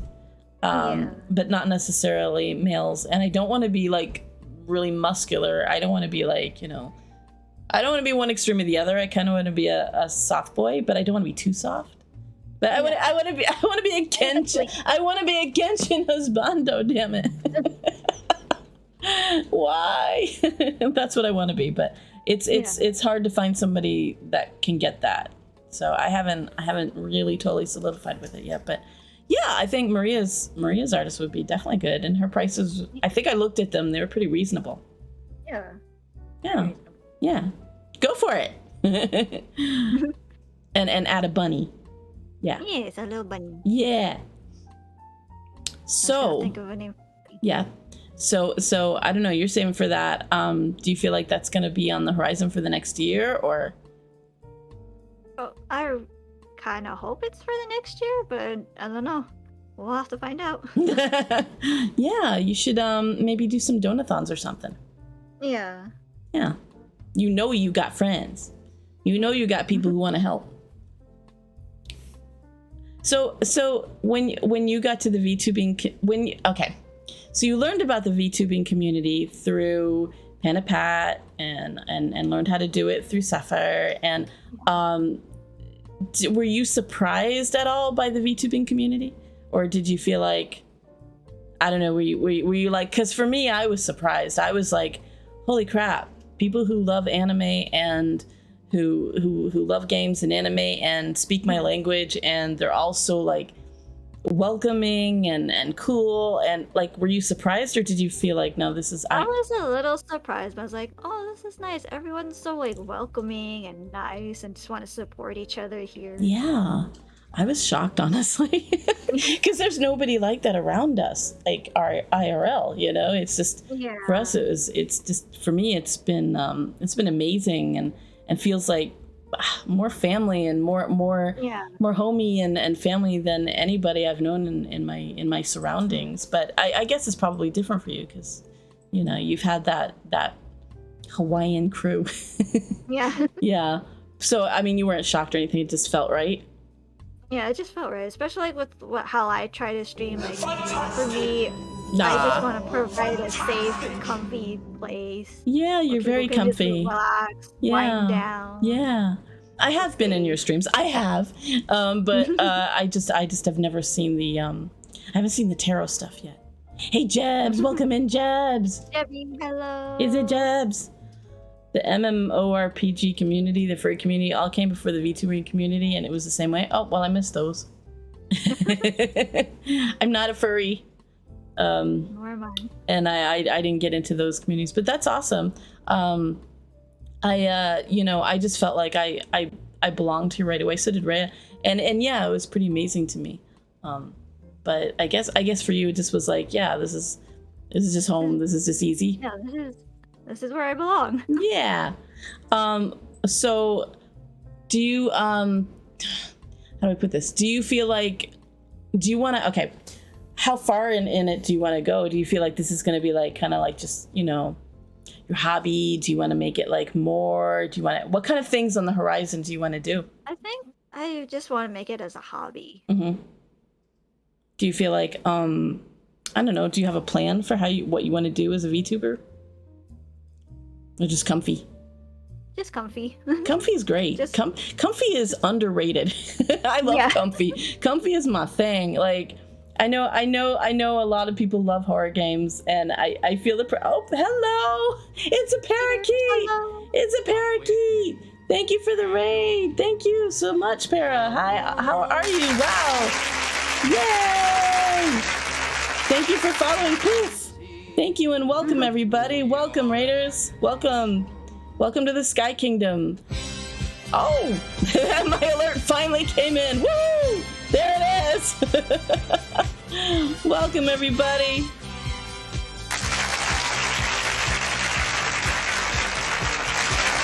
There's the parakeet. There she is. Thank you. Let's see. You were just chatting. Cool. I'm kind of doing the same thing. It's very popular. Yeah. Hand over all the watermelons. No, I like watermelon. I don't have any right now. But if I did, I'm sorry, I wouldn't hand it over. Watermelon would be so nice right now. Oh my god, I would love some watermelon. We have cookie time? It's cookie time. Let's go. Let's go. Get your cookies. Let's go. Rhea, you know the law. The law is when somebody redeems cookies, it's cookie time. Right. So if you got cookies, you gotta have some. It's the law. Yeah. It's my princely decree. Normally, I am a prince. Right now, I am an Oni for Halloween. Prince Oni. Welcome in, everybody. I hope your stream was wonderful, Parakeet. Dang it, you have no cookies. What? Go get some. Watermelon cookies. They could be like cookies shaped like watermelons. Oh. There you go, like sugar cookies. Oh, I love sugar cookies. I'd share my cookies with you, Parakeet. What's your favorite cookie? Sugar cookies and I kind of like the snowball cookies. Oh yeah. Like wait. Are we talking about like the crinkle kinds? The ones that are like for holidays? Like they have like. Are we talking about? Yeah, like they have the powdered sugar on the outside. Yeah, the powdered sugar. Yeah. Those are good. I love just chocolate chips. I'm basic. I love chocolate chips. They're like right there. They're right in front of me. This is my favorite, and I think we have some. But we only have the crunchy kinds. I'm so glad you had fun. You had a nice chill, just chatting stream. That's wonderful. Thank you for bringing your community to me and hanging out. I'm just hanging out doing my tea time. Parakeet, you should be on my tea time sometime. This is Ruby. She's my guest, RubyStarSimmer, and we're just chilling. Tea time means we chill, we have tea, we talk, we get to know each other. It's kind of like a very chill interview. We had community game night. Nice. I really should do that more often. I don't do that. Do you, Ruby? I do it occasionally, yeah. Yeah. I have a hard time like picking what the community game should be. Yeah. It's Spoopy Bean. Do you like my horns? I'm horny. Do you like it? Do you like it, Effie? I'm an Oni all month. I have Oni envy. I kind of like being Oni. It's my dark side. What can I say? But yeah, I don't know. I don't do scary games, and I feel bad about it. I feel like I'm such a wimp. I mean, I know everybody loves scary games. I don't like scary games either, I'm such a wimp. Like, I have to try. Yeah. I'm gonna force myself to play Phasmo on Halloween. And Little Nightmares did come in as a close second, so maybe. Oh. Yeah, Rhea came in with the cookies. So. Are you gonna play Phasmo with me? Yeah, if our schedules don't mix up. I mean, I don't know. Will you be awake? You'll be awake. You're like 6 hours behind me. Of course you will. But I don't know if you're doing anything on Halloween. That's like Halloween. Nah, I'm just gonna stream on Halloween. Okay. We could like Phasmo together. Yeah. It's a date. Are you bad at Phasmo like me? I've never played it, honestly. Okay, yeah. I've learned from like Doc who plays it. So I kind of know what I'm doing, but if there's a ghost hunting, then I panic. I was like, I need to stay here in this Well, closet. I mean, you've had actual experience with that. So, I mean, gosh. You're brave. Okay. Yes, I did hear about Hagrid. I just did like 2 hours ago. Yeah. The guy who played Hagrid died. It's very sad. So sad. It's horrible. I wish people would live forever. Why can't they do that? I don't ask for much. Right. Phasmo can be fun. Okay, Jess. You say so. There's Effie. I can never do it alone. Yeah, I don't want to be alone. So I need. I guess I'm only allowed 3 people. I need 3 people to hold my hand. Angela Lansbury too, I know, but she was really old. I mean, it's sad to lose anybody that's awesome, but if they've lived a long, wonderful life, I kind of feel like, well, good for them. I mean, it's sad for the people that lose them, but but she was amazing. 96, wow. Yeah, I mean, we all thought Betty White would live forever too. Oh, yeah. She was like 99 or something. She almost made it to the 100. I need to get a lactose pill. Hold on. That's another thing. My stupid stomach. Lactose intolerant. What are you gonna do? I love cheese too much. I love cheese, and that's why I take pills for it. Looks like. Hope I can find them. Where are they? Can't have cookies without it. Oh my god. I don't see them anywhere. Uh-oh. Where'd they go? Is it on the bed, Rhea? Don't panic! Are my lactose pills on there? Meh, I don't see them. No cookies for me! I've been bad. No, I see it. They fell out. It's fine. I can have cookies. If you guys have cookies, this is the time to eat some cookies. How are you doing, Effie? One of my nicknames, my family, I don't know if they still call me that, but one of my nicknames used to be Cookie Q. Cookie Q? Because I love baking cookies, and Q is like the first letter of my actual name. That's so cute. I'm gonna die. That's so cute. Can I call you that? Yeah, you can if you want. Wait, hi Cookie Q. I'm gonna be like, hi Cookie Q. That's so freaking cute. Oh my god. So you like making cookies? Yeah, I like making cookies. Are you gonna make Halloween cookies? I will try. We have our regular oven doesn't work anymore, so we just have a convectional oven, so it's very small. Oh, well, you can still do it. Yeah. Or if I somehow get a chance to go Echoes over this month, Oh. I'll just be like, let's make cookies. Because that's what I did the last 2 times. Echo has a big oven? Yes. Okay, yeah. I assume she won't mind. She didn't mind the last 2 times. I mean, if somebody was good at making cookies and somebody said, I need your oven, can I make you cookies? I'm like, yes. Hello. Get in my house. And you get to be the taste tester for the cookies. That's right. What kind of cookie would you make? Last time we made like snickerdoodle cookies. Yes. Are you good at like making shapes? Because I tried, speaking of Hagrid, I tried once making gingerbread cookies into shapes. Hello, Rhonda.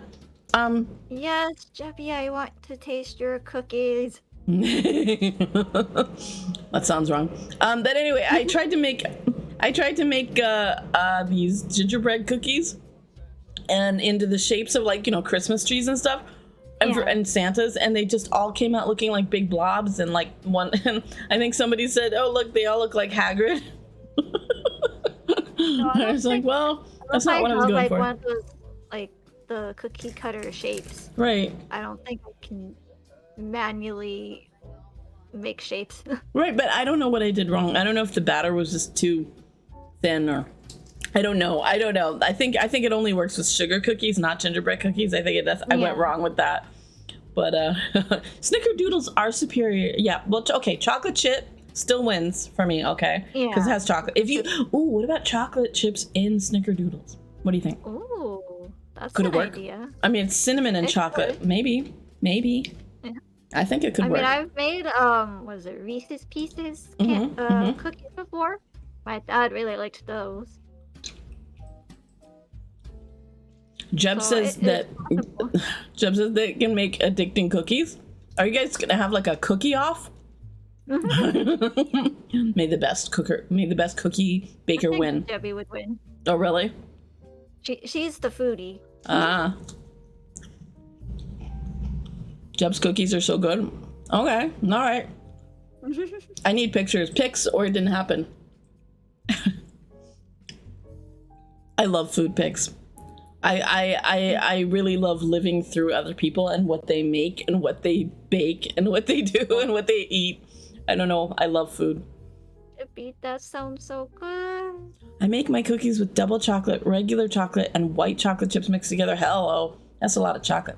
That sounds good, though. That sounds really good. Oh, you got a headache, Eat? I'm sorry. No problem. Go lie down. Feel better. Take some Tylenol or something. Or paracetamol or whatever they call it in the UK. Go relax. Hope you feel better.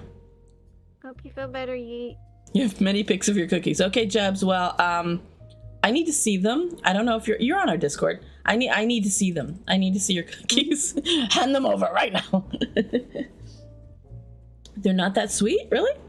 That sounds like it. That sounds like a lot of chocolate, but I mean that's good if you don't put like a ton of sugar. I think I think one of the problems, especially with like cookies you get at like the store, which we do, but they put so much sugar, it's processed sugar, and it's just like a ton. Yeah, it's one of the problems. You just taste sweet and salty. Nice. Yes. Sounds so good. Yeah. What about sorry, I have to actually drink. What about like are you a good cook, Ruby? Like do you cook like regular food? I'm trying to learn. I have cooked some like from recipes, but that's about it. Yeah, well that counts. Yeah. I've made like what was it? Pigs in a blanket before? Nah, those are good. Those are cute and good. Yeah. I'm trying to learn.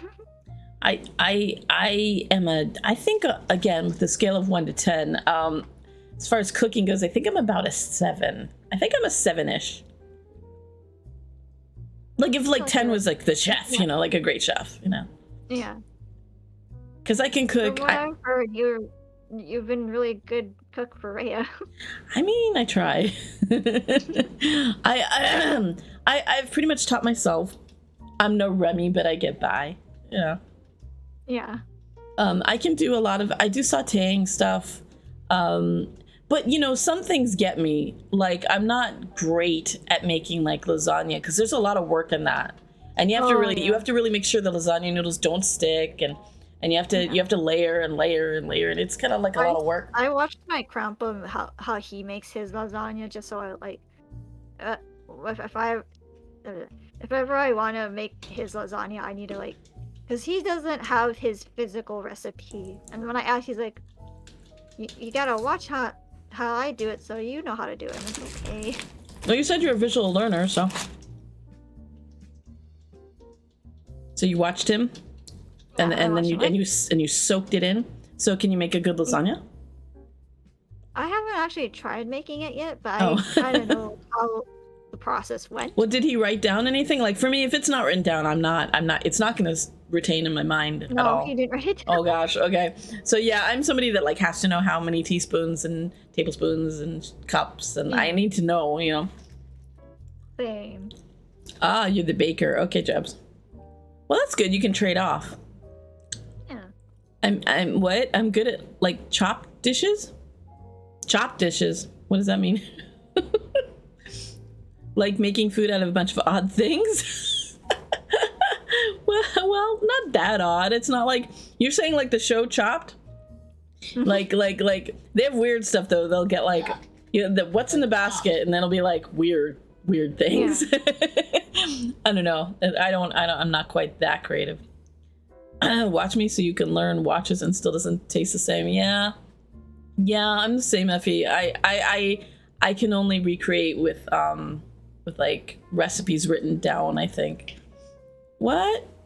You don't have it? You're not on the server? What? All right, here. Take my Discord, please. I share it with Rhea. We share it together. It is the Station of Love and the Kingdom of the Sky mixed together. Well, the Station of Love is kind of off for both of us. Rhea came first. I hitched a ride. But yeah, we share it, and I love. There's the food pics, so I'm obsessed with food, and just like enjoying it through others too.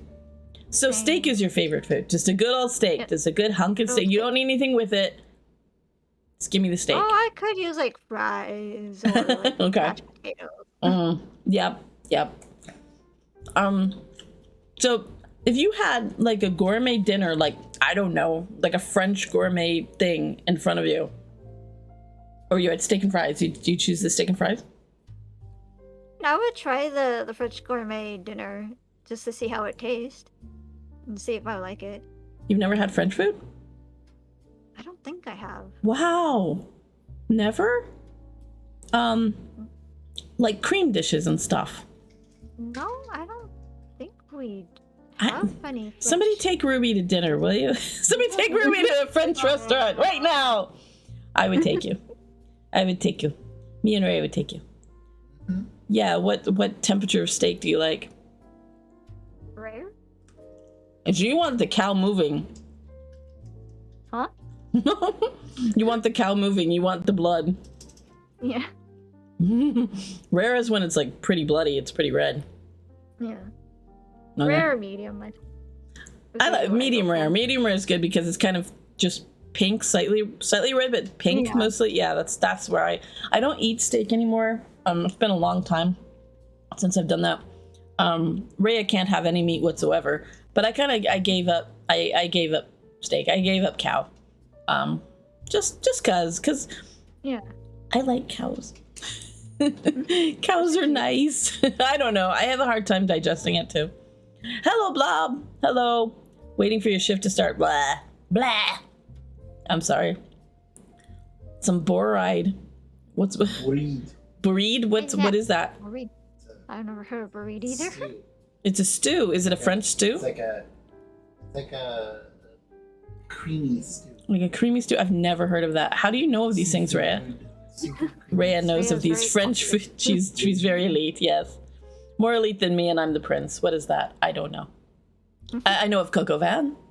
I know of that sort of creamy pastry with the fish in it, like the pastry topping on the fishy stuff.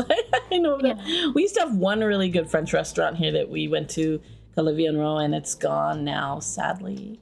We can't go there no more. I don't think we have any French places. You have on no my French island. restaurants? Wow. That's so weird. We have, So no like, Italian places, no French restaurants. It's we have weird. like one Italian place, Okay. Yeah, pizza. maybe 1 or 2 Mexican places. Okay. We have a lot of Thai restaurants, a lot Well, of that's good. Japanese ones too. So you're missing out on kind of the European side, Yeah. like Germany and Italy and France. Wow. That's a different world. Yeah. It's so different. Medium for Sky. Okay. I used to like it well done because I thought anything less was full of germs. No, it's not true. I mean, it depends who cooks it and how it's made and stuff, but yeah, medium rare is the best. When I did used to eat steak, I don't. Okay, I'm one of those people that would be a total vegan if I could be, but I can't. I love cheese. I love some things. Fish. I love fish. Oh my gosh, I'm big into fish. But like I love animals. We discussed this. I don't even want to trap them. I can't even pretend to trap them. So it's hard for me to like, I feel guilty when I eat bacon, but it's so good. It's so good. Bacon is so I good. don't think I could ever be a vegan. I love cheese and meat too much. Right. Yeah. Me too. So I have tried a vegan dish before and it wasn't too bad. Yeah, no, there are lots of vegetarian dishes that are really good. I've had to get creative because Rhea can't do meat. So yeah, in fact, I just got some Impossible burgers for us to have in theory for dinner if we want to, if we're up to it. Impossible burgers are actually really good. They taste a lot like real meat. It's weirdly surprising. Yeah, Rhea's like, I'm forced to be like this. She would be a big time meat eater, I think, if she could be. There are a lot of vegan substitutes now. Yeah, not all of them taste good though. Tofu, depending on how you make it, can taste good. Tofu is one of those things where it really depends how you make it and what kind of sauce you put in it. Aw, Rhea wanted my shrimp. I know, I'm sorry, honey. Wait, did you eat a piece of shrimp? Did you do it? I think she took a bite. She's living dangerously.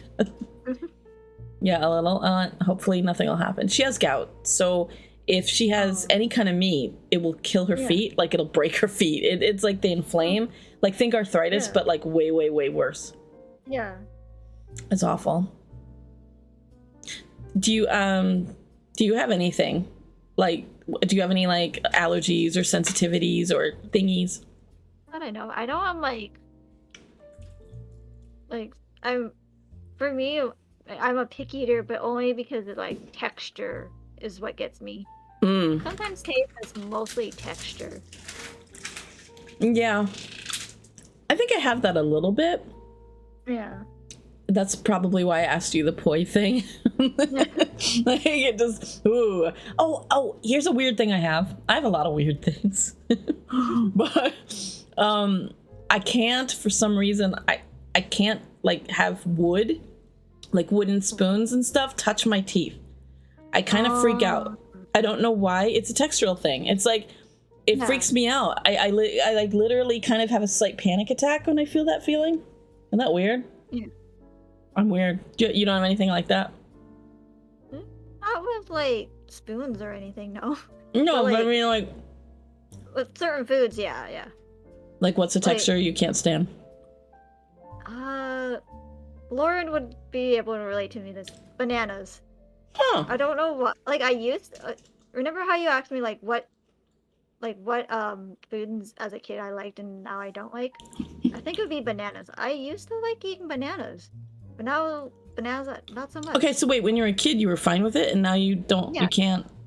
Huh. I don't know. It's just the texture for me. The texture. Well, bananas, they're weird. They start off one way and then they end up another. Like when you eat them when they're kind of just that yellow green, when they're still kind of too young. Yeah. They're kind of tart, and they're like their texture's different than when they're very kind of like firm, and they're just different. But then like when you have them when they're too ripe and they're getting spotty, they have this like overly sweet and then mushy, almost that weird kind of it's almost, what is it? It's like grainy, sorta. Yeah. Yeah.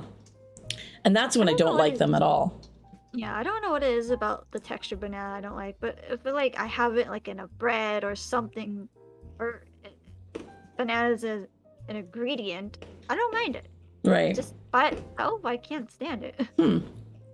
But I mean, like, do you know what I mean? Like, so you can't handle it either if it's ripe or not ripe, or like, Yeah. either way. Either way, I just don't like banana because of the texture. Huh. So the mushiness. Yeah. Okay.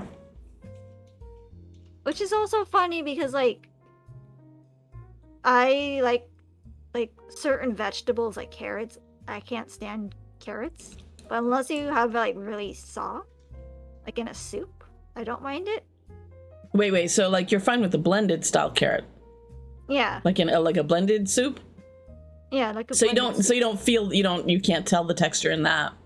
Yeah. Yeah. Like I said, I don't remember who I was with, but I said I wanted carrot ginger soup, Yeah. and they were like, "What's that?" Carrot ginger soup. It's good. But yeah, carrots. I love carrots. I love carrots so much. But you don't like when they're mushy. Is that what you're saying? No, Or you? I like when they're mushy. Oh, you do like when they're mushy. That's the only way I can have carrots. Carrots or like broccoli. Yeah. Like, by themselves, So you don't I like can't the raw. have it. You don't like when it's hard and raw and kind of crunchy. Yeah. Okay. Interesting. So you go from one extreme to another. Like you don't like vegetables that are hard and crunchy, but you don't like bananas because they're mushy. Yeah. Weird. Yeah. Okay. I have a very strange taste preference. No, you got things. You're sensitive. It's fine. I have things. We all have things. I'm just curious about the things. That's all. Everybody has different things. Yeah. Ultra ripe bananas are good for smoothies. Yes, Effie, and also bread, like banana bread. You're supposed to use them extra ripe. I don't know why. I guess because they're extra sweet that way. You've never heard of carrot ginger soup? Okay, well, I'm the only one. No, it's a fancy thing. I think it's like a French fancy thing. Yeah. Like my grandpa tries to get me to eat vegetables all the time. Like, oh, if you just mix it in with other things like soup or a meat sandwich or something, I'll probably eat it. Because then I won't notice it. What's your favorite soup? Tomato soup. Tomato. I mean, yeah. It's a standard. It's classic. Yeah. It's classic. Tomato soup and grilled cheese, right? Yep. I think that's too much acid for me. I can't really do that. Oh, yeah. I like well, obviously I like miso soup. I love miso soup. Oh my god, I could just like drink barrels of it. There's something very calming about miso soup. Very earthy and calming. Not a sweet potato fan. Yeah, I really hate sweet potatoes with a passion. Me either. I don't like sweet potatoes. And there's the mushy thing again. It's kind of, and they're very sweet. And I think for me, it also just depends on how it's cooked. Like, sweet potato fries, I don't mind, but if you're just cooking a sweet potato, I don't know. Like, one of my friends' parents made sweet potatoes before, and I didn't really like it. I think if you cook it too much, it becomes gross very easily. Yeah. But if you cook it too little, then it's hard and funny. So it's that fine line with those, yeah. And they're better as fries, I think. Crab soup. Ooh, crab soups. Crab soup sounds great. I've never had one, but it sounds great. Let's go. Do you like seafood? I was just about to mention it. So funny thing is, being on an island, the only seafood I like is fish. I think again it's the texture for me. So no fish? No, I like fish. Oh, you like fish? Okay. I don't like crab, shrimp. Oh, okay. So you're not shellfish that way. Yeah. Yeah, okay. I'm kind of the opposite. I much prefer shellfish because I'm shellfish than like regular fish. But I mean, seared tuna is great. And I actually like salmon a lot. But it's got to be like mildly cooked. It can't be like, I don't like, once salmon becomes hard, I'm like, nope. It's got to be soft, almost raw. Yeah. Like somewhere, it's that seared thing and kind of like slightly cooked, but not. Yeah. Same thing with tuna. The only fish that I'm iffy with is just like the fried fish, like not the fried fish, but like the one that has like the breaded texture on it. I'm sorry, I'm just laughing. the mod clocked her for not cussing. That's great. Thank you, Ronan. Thank you for allowing that. Yeah, it's weird how we all have like different like certain textures that we can and can't do.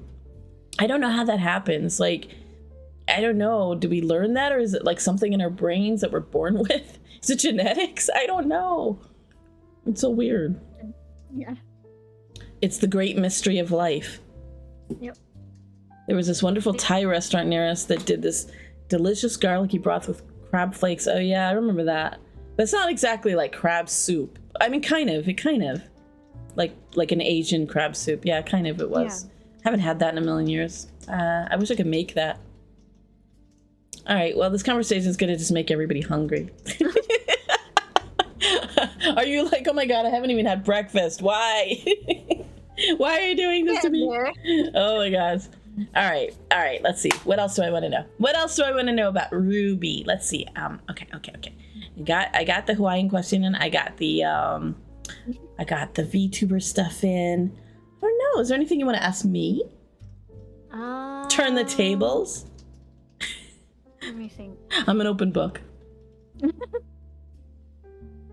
Like, what got you into streaming? Rhea. Easy peasy, Rhea.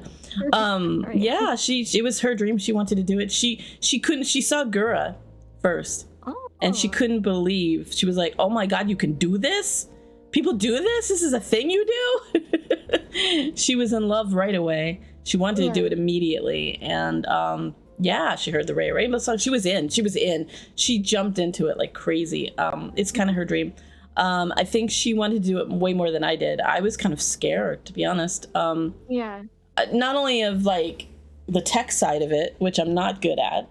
I kind of just get by. But I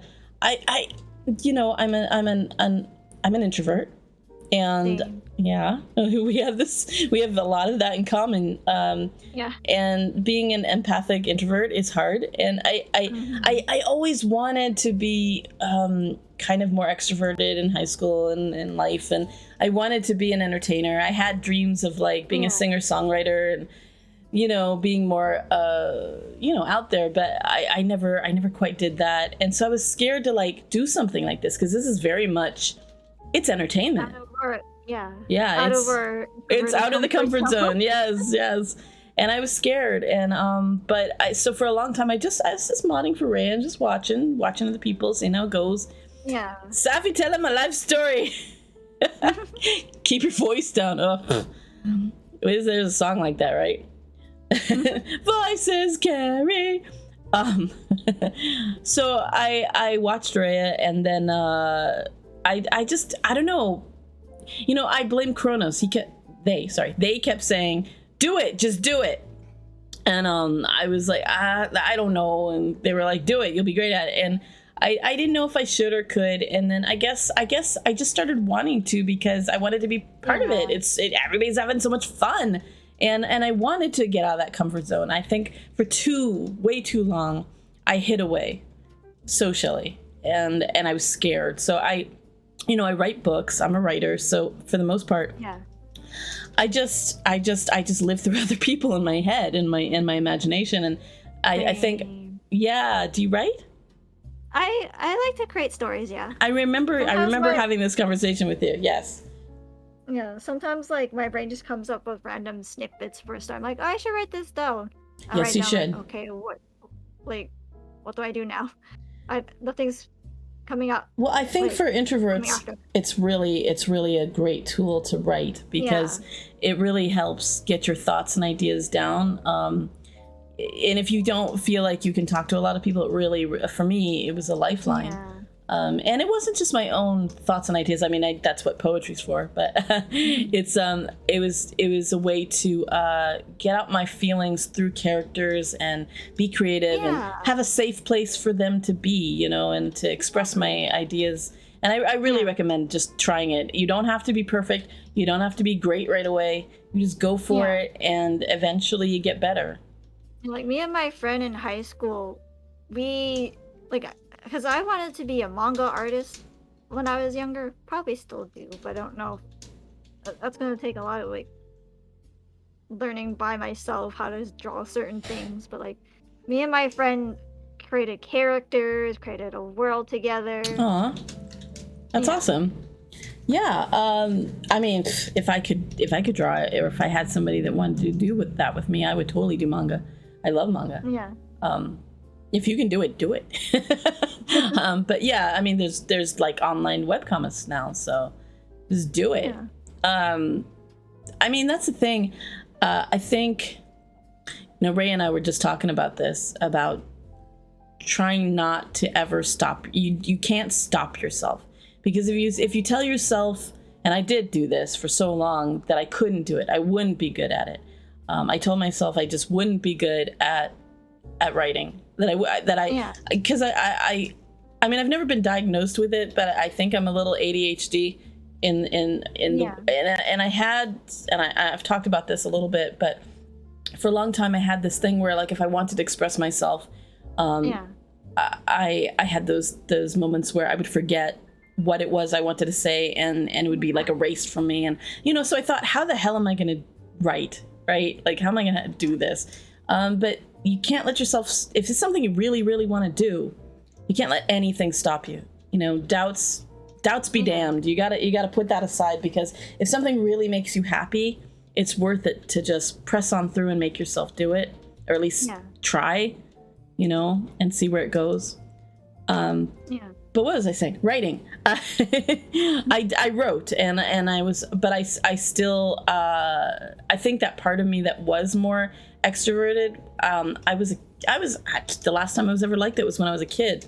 I used to like get all my friends to do plays with me, and I was kind of a little bit more extroverted than I got later. Once I came to Florida, I kind of went really inward.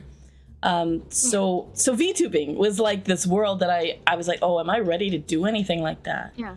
But the weird thing is once I got to do it, it's weirdly natural. It's like, I think I'm good at it. Natural to you. I don't know. I think I'm good at it. How do you guys tell me?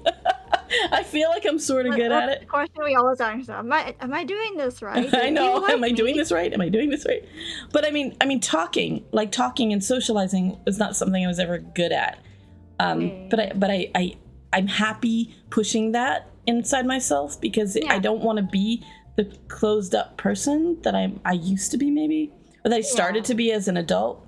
I want to go back to that kid, you know? I want to be that kid again. So here I am doing it. And so it's Rhea's fault. Gosh, that was a really long answer. It's the Drew. Sorry you're here late. Yeah, to do a few things. That's okay. That's okay. Effie says I get super anxious about, everything. I forget how to speak. Oh, no. No. I think, I don't know if I've always had this ability, but I have this ability to kind of just think on my feet. Maybe it's just something that I acquired.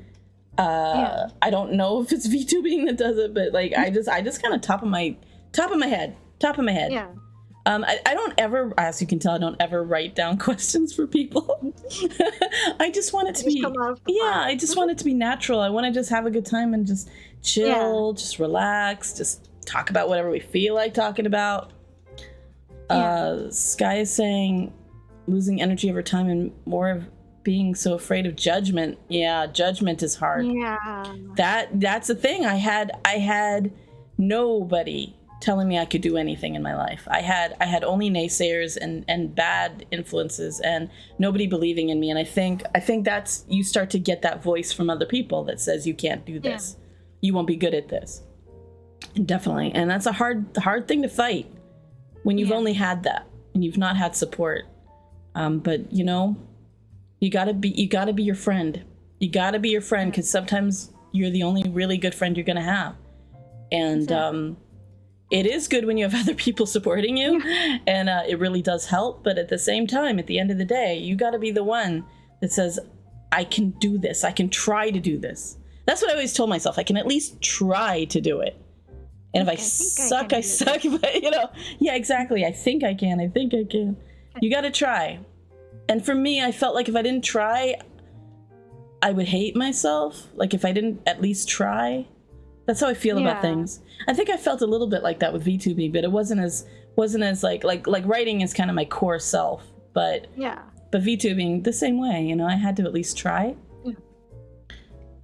Because I'm that type. Yeah, a little fun fact. Like, I wasn't always this, like, talkative. I was that very shy introvert or that, like, stuck to themselves, didn't interact with new people I didn't know. And then I met Echo and Lauren, and now I'm more It's wonderful. And they brought out the best. They brought out the gremlin. No, you're so lucky, all of you. The Hawaiian crew are so lucky. How did you guys all meet? Is that something you're willing to talk in college? Yeah. That's awesome. So, like, funny enough, I knew Echo, and we had the same classes, but we didn't talk back then. And then we met through one of our friends, Ashley, who introduced me to Echo. And then we just became friends from there. And then Echo introduced me to Lauren and her other best friend. And then we just kind of... You guys seem like soulmates, like soul friends. Yeah. You're so close. Aw, Sky, it's okay. It's okay. You're amongst friends, and we got you, and we support you. It's okay. Effie says, I have never been used to being in the spotlight, so to speak, so streaming VTubing has really been out of my element socially. Yeah, totally. I'm not used to being around people. For me, if that makes sense. It makes total sense. It absolutely makes sense.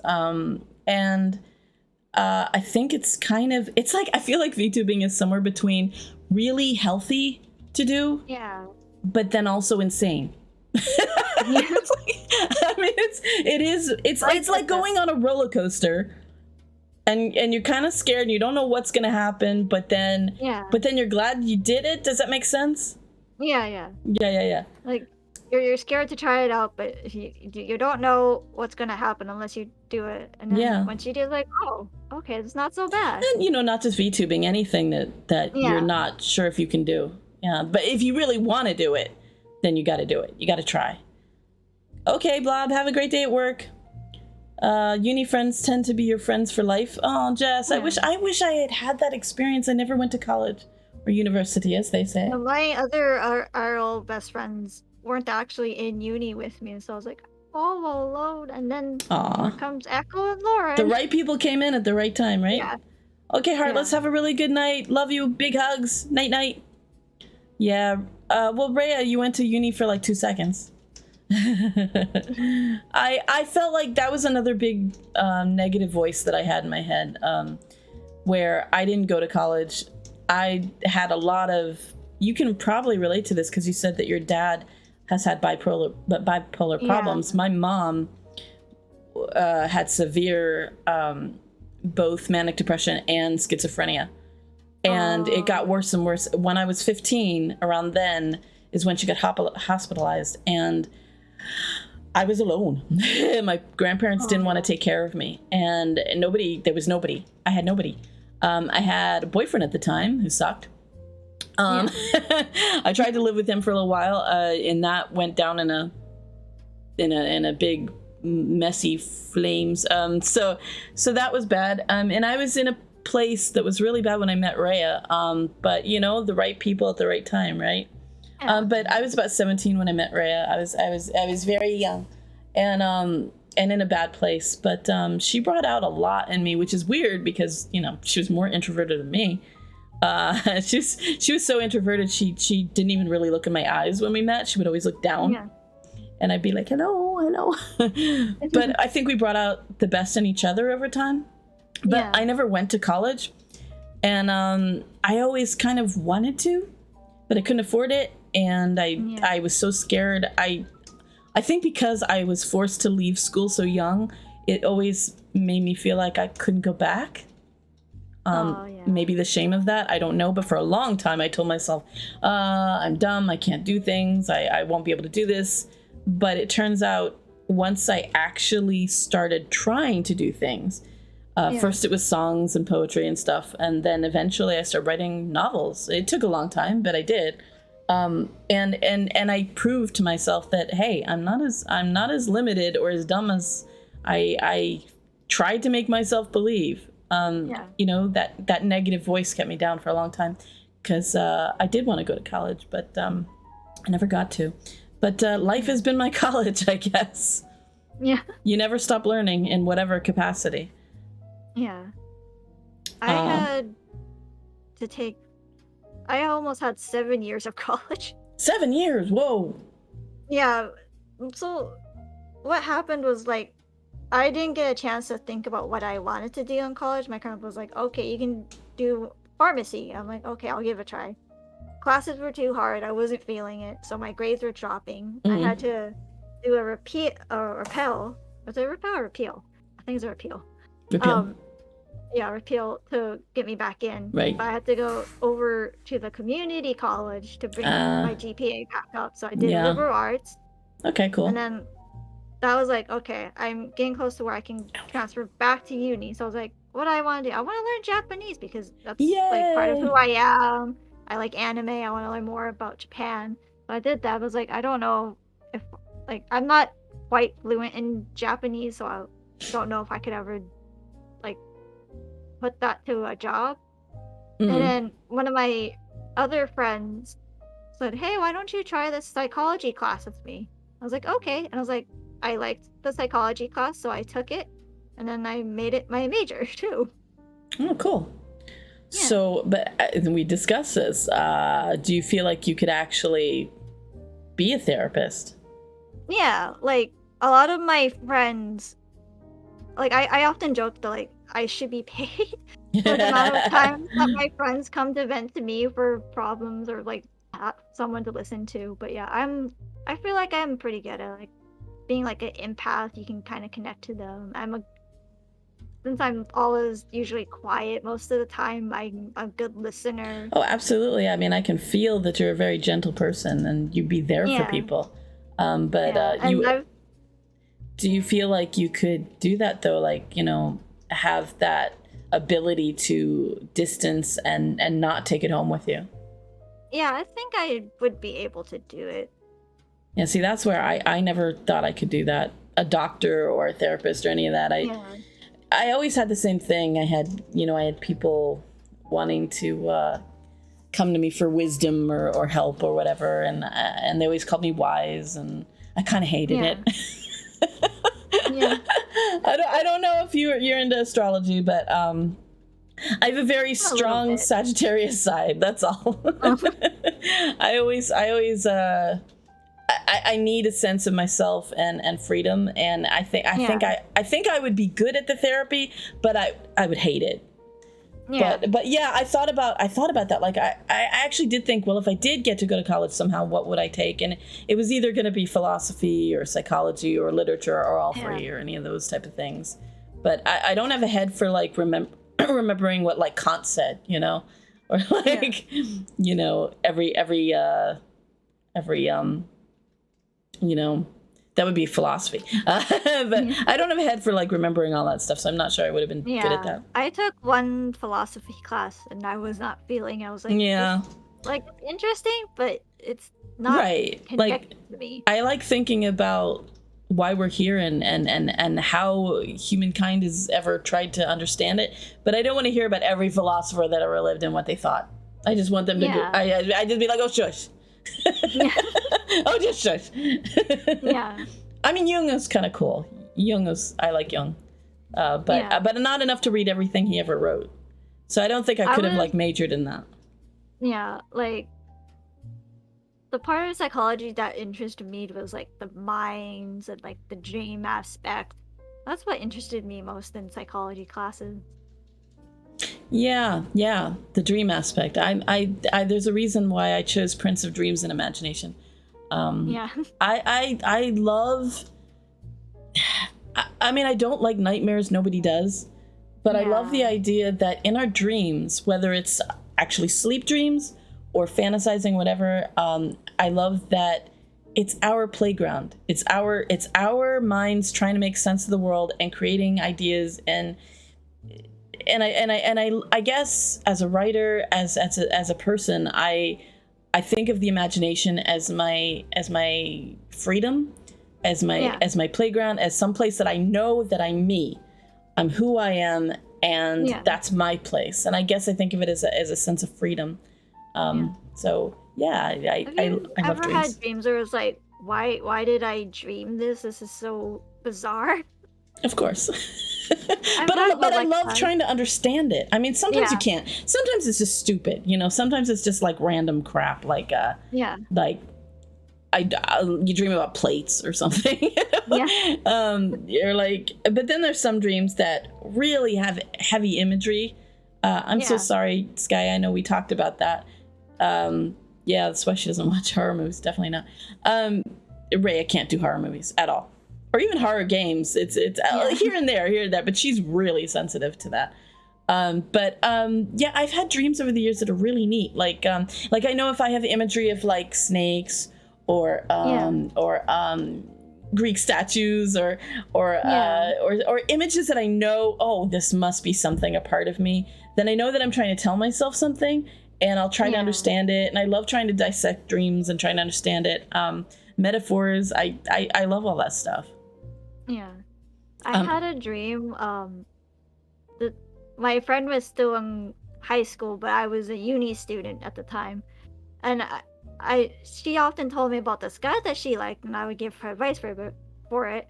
And I had a dream. I never met the guy or anything, but I had a dream that we were in a high school setting, and I told my friend that I liked the guy that she liked. And I woke up and was like, I've never met this guy before. And I would never tell her that, or like,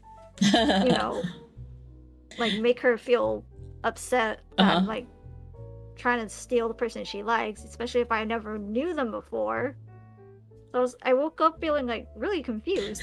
The subconscious works in mysterious ways. Yeah. I don't know.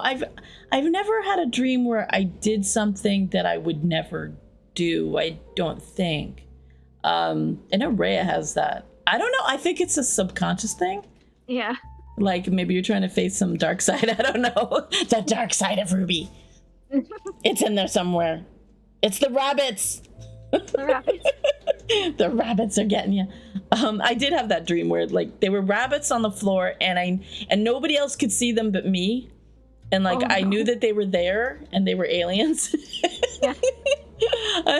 Which is weird because like that's the whole like the Japanese lore of like isn't it like there's a moon princess who comes from like another place, and she's I don't know. I'm trying to. It's been so long since I did my Japanese mythology class, but yeah, there's like a sun princess, and then I think there's a moon one too. Yeah, I know there's a moon one, but I can't remember exactly what it is. But something about rabbits and the moon and the moon goddess princess thing. Yeah. But yeah, I haven't had a repeated dream in a long time, but I used to have like, maybe that's it, Sky. I haven't had like repeated dreams, like repetitive dreams that you have the same dream over and over, but I've had it twice. It used to be snake dreams.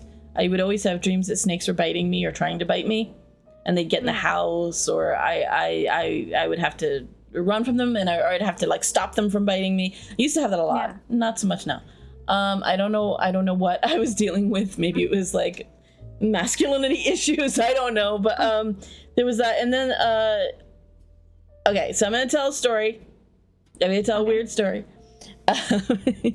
So I used to have these dreams that I used to call, they were like repeated dreams, like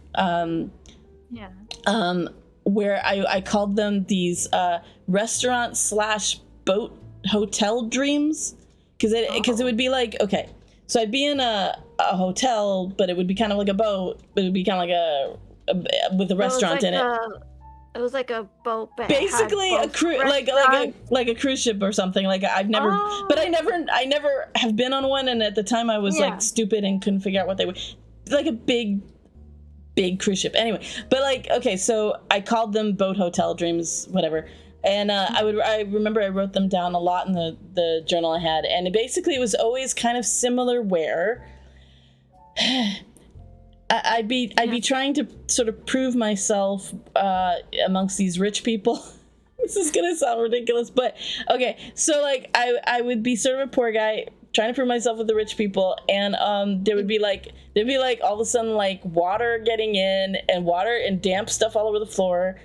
And and then I even had this. Okay, this is the weird stuff. Okay, I know everybody's gonna be like, okay, that's Titanic, but at the time, I didn't know anything about Titanic. I hadn't seen the movie, nothing. Okay, I literally, if there was something about Titanic, like I knew of the boat, but if there was anything about it, like a documentary or whatever, I'd just be like, I don't want to see that. I don't want to know about that. So like, I didn't know anything about it. But yeah, I'm gonna go into it. Why not, Rhea? Why not? It's my show. It's tea time. I'm gonna go there. So I had these repeated dreams, and they'd be similar but different, always with the damp parts on the floor and water kind of seeping in, and weird rich people, like different kinds of things. Yeah, there was even this one time where and it would be weird because like the lights would turn off, like the electricity would go off, and it just.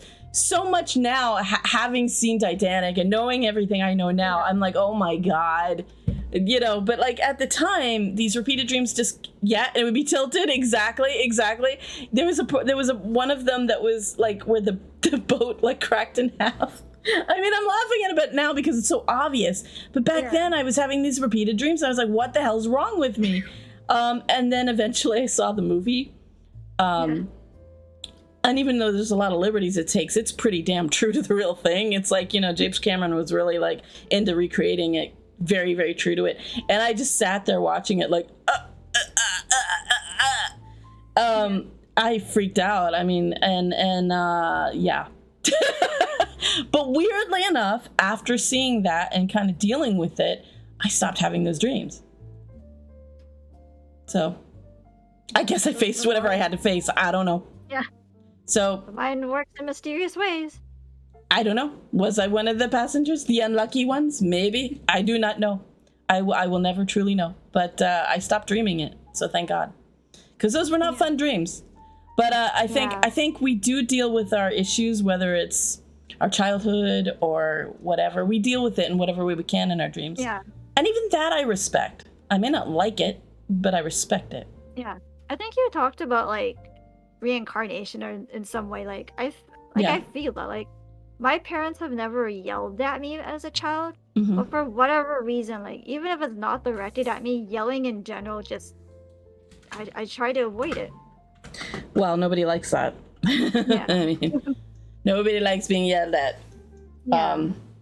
But yeah, I mean, we do carry around sensitivities, and I can't help things like that. That made me go, oh God, I mean, maybe reincarnation really does exist. It made me really, I don't know. You know, it's one of those things you can never prove it, right? Yeah. But it was there. It was in my head. I knew things. I don't know why. Hello, Sword. Welcome in. Ruby and I are having a deep, deep tea time. We get into these deep subjects. We just do. Oh, there it is. I forgot I put that on there. Yeah, I mean, what I'm saying is, even bad dreams have their purpose, and I do respect them, and I think it's really important to try to own your dreams in a way, you know, and feel like they're a part of you, whether it's the ones when you're sleeping or just even just your hopes and your dreams in the esoteric kind of way, you know, but especially the subconscious. It's good to kind of try to make friends with it as much as you can.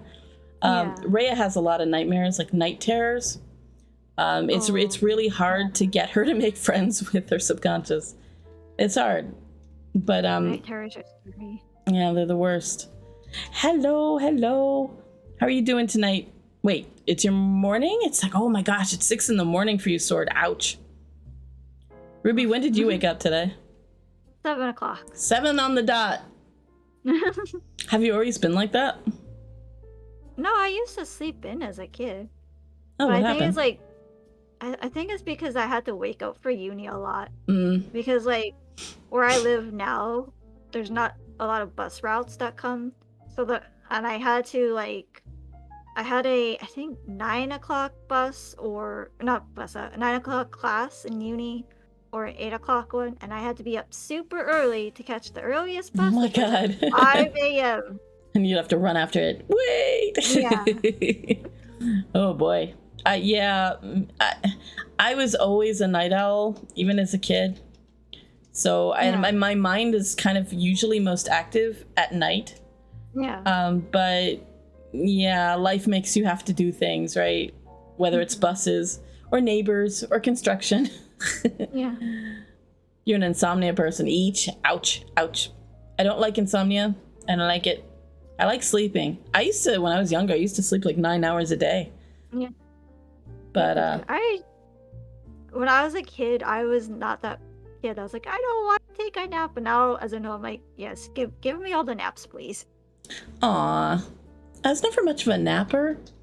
But you know, if I get into deep sleep, I like sleeping. I like sleep. Yeah. Sleep is a nice thing. Sleep is good. How are we? We're good. How are you, Sword? What? Did you accidentally destroy your ability to dream from not sleeping much? Probably not. That's probably not what happened. I don't know. You have to see a doctor about it, Sky. I don't know. Usually you do need a deep sleep in order to get a vivid dream. It's true. You have to get into that REM thing. It takes like a couple hours at least, right? To get to REM. I think the first 2 hours are light sleep, and then after that you can get into it. Although, huh? I'm very much a light sleeper. Oh, me too. Well, yeah, like, I mean, when you're in a deep sleep, like deep dream or something, it's harder to wake up.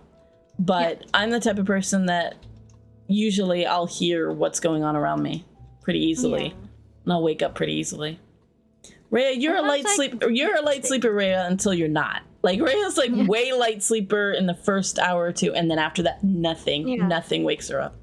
Sometimes I can also sense things in my sleep. Like sometimes, like I would be trying to sleep, and I can sense my mom like coming in my room, checking on me. Yeah. And then I open my eyes and she's there. Yeah. I'm the same way. I can feel energies too. I can know when Rhea's not next to me. I can feel it. Yeah. And I'll wake up, and I'll know when she's doing something. Yeah. I'm the same. I feel like we're almost the same person. It's weird. Yeah. Except for maybe the banana thing. I don't mind banana's textures. The only thing I mind is like the tartness. If it's too tart or if it's too sweet, it has to be like right in the middle. But yeah, we're like the same person. It's weird. A what? A kleptophobic insomnia? Is that a word? Kleptophobic? What does that mean? I know klepto is like to snatch things. Yeah, I thought that was like kleptophobic means fear of sleep. It does? Oh. Wait. I thought klepto was like stealing. Yeah. Like, I've only taken the knowledge I know from Sims, and usually when Sims have the klepto trait, they're stealing things. We think it's Sims, okay? Yeah. So when was the last time you played Sims, or you still play it? I still play it from time to time. I think I played a couple of days ago, but I put a pause on it for now because I wanted to grind those primos. Primos, yeah. Genshin takes over life. I have streamers. I made Sims I made streamer Sims. I should make one of you. I used to be like, when I did stream Sims, I used to just stream like me building stuff. Oh really? But I've lost my building mojo. So are you into? Do you like? Yeah, I'm not good at that at all. I'm good at making people. Inspiration. Yeah. Fear of stealing, exactly, Ronan. I actually do have kind of that. I was the type of kid that, like, if I accidentally stole something, like one time I was apparently sitting on the avocados that my mom had bought. You know how like you're a little kid and you sit in the front when you sit in the front of the cart. Apparently there were avocados there, and she was like, "Oh look, we accidentally stole these. And I was like, oh no. Yeah, I have another little silly story. God, do I want to tell this story? Oh God, do I want to tell? It's a classic though. It's a really good story. Okay. So this is telling about me. So like, oh my gosh. Okay. Personal story about little Safi. When I was a little prince, before I was actually a prince, or before I knew I was a prince. Let's put it that way. When I was young, I was very poor, and it was just me and my mom. And you know, like so poor, she was on food stamps. It was poor. It was legitimately very poor. We had just enough to get by, sorta. I mean, little tiny apartment. And she would sometimes, you know, she would give me the food stamps, and I would go out to it was like a 7-Eleven. I don't think it was called that, but it was like that. And it was like right by our house, kind of. So I would walk there, and she wanted me to get bread and milk, you know, the basics. And so I went there to go get bread and milk, like a good little person. And so like I go to the store, and I'm looking around, and suddenly, I see this thing that's shiny.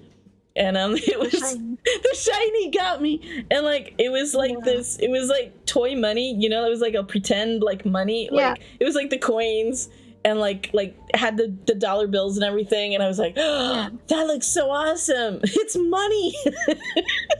Or in a raccoon. Yeah, I looked at the shiny.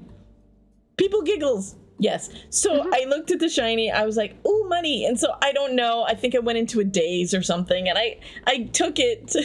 I don't even think I got the bread or milk or anything. I took it and I put it on the counter, and I don't know if the guy just like felt pity, like, oh, look at this silly little kid trying to pay with, like, get the toy money with food stamps, and he let me have it. He let me have it. So I was on my way back home, and I was like, "What did I do? What did I do? I didn't get the bread. I didn't get the milk. I'm horrible. I'm the worst kid ever." So I go back home, I get in the house, and I just start bawling. And I was like, I didn't do it. And she was like, "What's wrong?" And I had to slowly like take a breath and tell her what I did. And I was so horrified and embarrassed. And luckily my mom just kind of laughed, and she dealt with it, and she said, it's okay. You're not going to hell. You know, it's all right. So yeah, that's how much I was a good boy. I was such a good boy. I'm too much of a good boy. I don't even remember what happened. I don't know if we got the bread or milk. Probably. I was trying to buy more money. I mean, come on. It was a Ponzi scheme.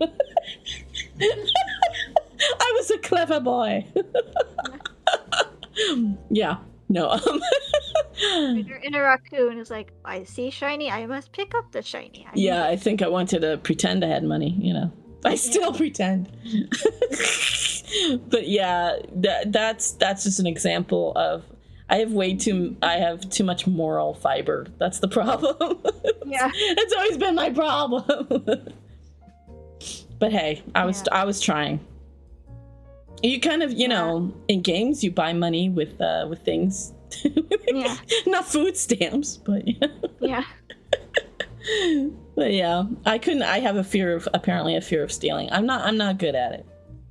Mine is lying. Like, I always say like because I know you, like, one of your VTuber selves is Apollo, and I'm like, I feel like I'm a child of Apollo too, because like I can't lie to save my life. I try and I just fail at it. Apollo's bad at lying? What? Since when? The Greek god? The Greek god. Lie. All Greek gods can lie. It's a fact. In the myth, he can't lie. What? Like, in the what? In the myth, he can't lie. I forget how it goes, but like, I don't remember that. His ears like turn like a red color, or they ring if he lies. I've never read that. Really? Yeah. Oh. Well, I guess I'm more like Apollo than I knew. I don't lie very well at all. I'm not good at it. Either. My ears don't turn red, but hi Monique, hello. I'm revealing. You missed it. I was revealing secrets of my childhood. Yeah, Greek gods can definitely lie. Well, Zeus is the king of. Yeah, he's the king of that. And sleeping around. He's the big slut in the sky. I always say that this is the Sky Kingdom and I'm the prince and the ruler and everything, but I kind of make it amorphous who the king is, and I just look at it like the sky. Is it Zeus? I don't know. I don't know my father. I've never met my father in real life or in my lore. Either way. So screw the king. I rule. I rule as the Sapphire Prince. That's all I know. Yes. Why do audiobooks exist? Oh my god, Drew coming in with the hard questions. They exist for people who have trouble reading and need to just be read at. Like if they have bad eyes or whatever. That's why they exist. There is a purpose. And for voice actors to get work. Yeah. Yeah. Why does bottled water exist? Yeah, I have a good reason for that, Ronan. Hurricanes. That's why they exist. I know this because I have to live it every summer. That's why.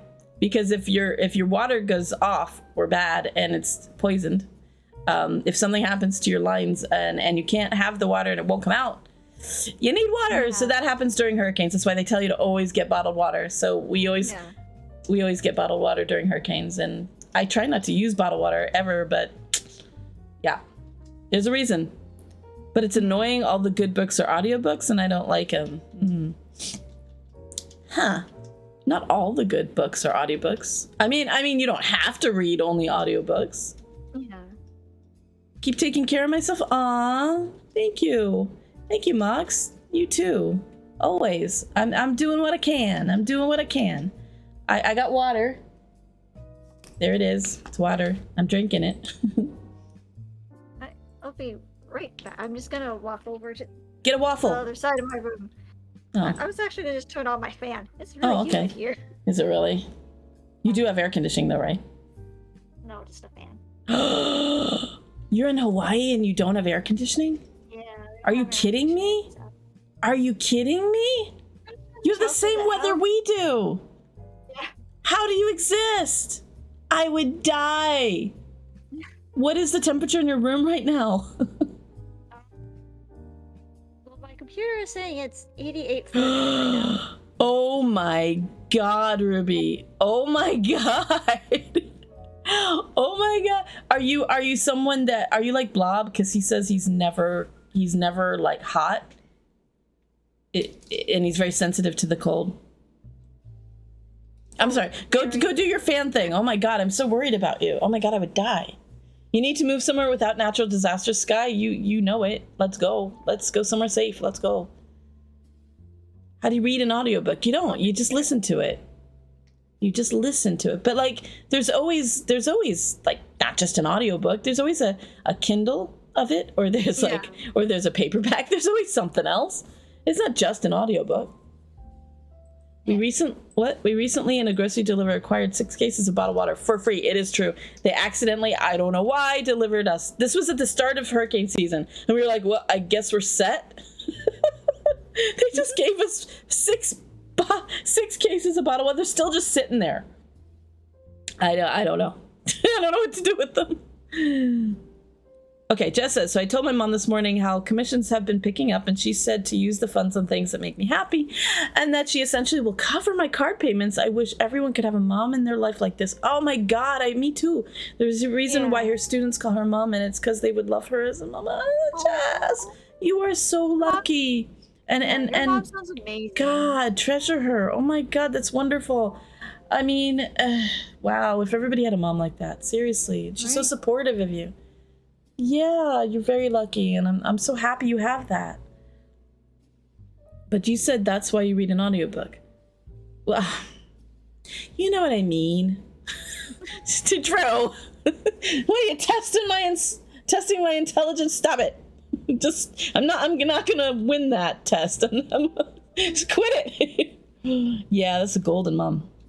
Speak of water, I'm dehydrated. Oh, yeah.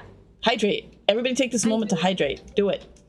And gosh, I'm like tempted to like send you a portable, like a window air conditioning, Ruby. You could at least get one of those. My gosh, that is wow. Yeah, like I guess I'm in between. Like I don't get too hot, but I get easily cold. Oh, you do? Okay. Yeah. Okay. So maybe your body is okay with that. But like, I have very sensitive sinuses, and I can't handle when there's no, like, if it gets humid and hot to the point where, like, I can handle about 75. Once it gets to 76, 77, I start getting like, I can't breathe. So yeah, I couldn't survive 88 degrees. I'd die. Yeah, for me, if it's like really humid, how it is right now, it just slowly drains my energy. Right. I get like that at 80 degrees. I couldn't deal. Oh my God, please don't die. Please be okay. I'm okay. Okay, I worry. What? Ray is saying my mom gives me guilt if I ask her for stuff. Yes, she does. Ray's mom is not... I mean, look, she's better than she was, and my mom, rest her soul, was a mess. My mom was a very psychotic mess who had a lot of issues, and I've forgiven her. I've moved on, but she couldn't be supportive. I never could tell her about being trans. I couldn't really open up to her about anything, really. Though she did, before she died, she did read my books and really said she liked them, and I was shocked. I was really shocked about that. So that's something good. I hold on to that, you know. Yeah. You know, she couldn't do a lot for me in her life, and there's a lot of flaws she had, but at least she did that, right? Yeah. I didn't, like, as a kid, I didn't know my dad had bipolar until I actually took psychology courses. Oh, really? To understand it. I was like, oh, everything makes sense now. Did you have the thing? I did for a while fear that I would somehow like contract what she had and go nuts. Sometimes I worry about it. But it doesn't mean that you're gonna get it. You know, it doesn't mean that it's the same, or you know, it's not always, you know, genetic. Well, I think it's a cross between genetic and her life and what she experienced. I mean, she had a horrible mother. I hated my grandmother. She like locked her in the basement and weird stuff, you know. No. So my mom definitely had actual issues, and it's a but I think when it becomes that bad, it is a cross between chemical and environment. It's both. But hereditary or not, I didn't get it. Thank gods. I did not need that. I had my own things, but never anything that severe. So, you know, thank God. Aww. You're not taking advantage of her, Jess. You're a good girl. I can tell. And you appreciate her, and that's all that matters. You cry a lot? Hey, that's okay. That's okay. Crying can be good. Crying can be an outlet, and it's good. Yeah, sometimes you just need to cry. I think it's my mother's giving personality that makes me who I am. Aww. God, I'm so jealous of that. That's so wonderful, though. Yeah. Sky says my mom has some mental issues as well. It messed me up. Yeah, I relate, Sky. It's so hard to get past it. I used to be so secretly, inwardly very angry. I used to be very angry about it. You know, she left me, and I had to figure out how to live on my own, and I was kind of cast to the wind, and I was scared, and I was angry, and I didn't trust easily at all, and it's one of the reasons why it took so long for Ray and I to get together. But I was scared of becoming her. I was scared of her. I was angry. I had so many issues about it, and it took a long time, and it's weird as I ended up having to be her caretaker, and so I was angry. When she died, I just started crying like crazy. I think it was a release. It was a release. Yeah. It wasn't just that I missed her or something. It was a release of all the things I held in. Yeah. Yeah. It's hard. It's hard. And she was all I had. So I still am. I mean, it's only been about 2 months. So it's still a little fresh, but I'm getting there. Aw, you're a lot like your mom, Jess. Aw. And she's like me, where she has panic attacks. Panic attacks, yeah. Ray has those. I hate them. I do not like them. They're hard to control. Yeah. I've never experienced them myself, but I have friends who've told me they had the panic attacks. I'm like, okay, I'll I don't know how much help I can help. All you can really do is just be there and tell them they're okay and you're there. I think that's all you can do, really. Yeah. Hey Moon, how are you? Just got home from work? I'm doing good. I'm just chilling with Ruby. We're having the deep discussions. It's deep tea. We're having deep tea. It's not going to be who you are as you are aware of it. Exactly, Rhea. I think we don't have to become our parents. That's really important to know and to remember. We are who we are, you know. You are yourself. Yeah. And they can influence you and do their damage or help you or whatever it is, but in the end, you are who you are, and you are who you decide to be. We just watched the last episode of Rings of Power, which I way suggest anybody who's a fan of Lord of the Rings or a fantasy fan, please watch that show. It is so super good. But I'm just gonna call him the Stranger.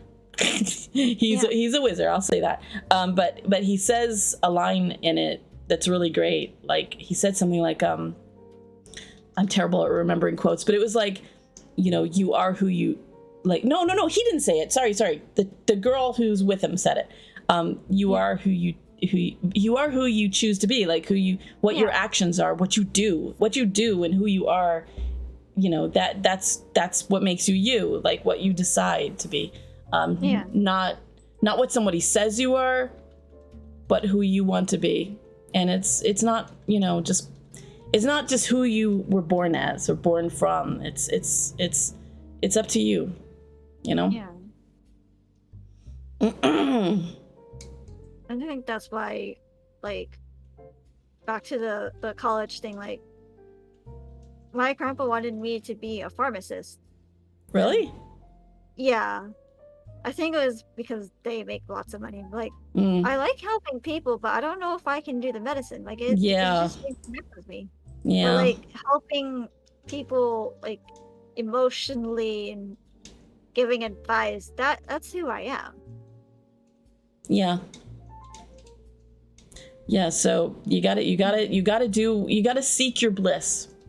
Yeah. Right? Follow your bliss. It's not always easy, it doesn't always pay the rent. But you gotta find a way. You gotta find a way to seek and follow your bliss as much as possible. It's the hard part is balancing that with making money. That's the hard part.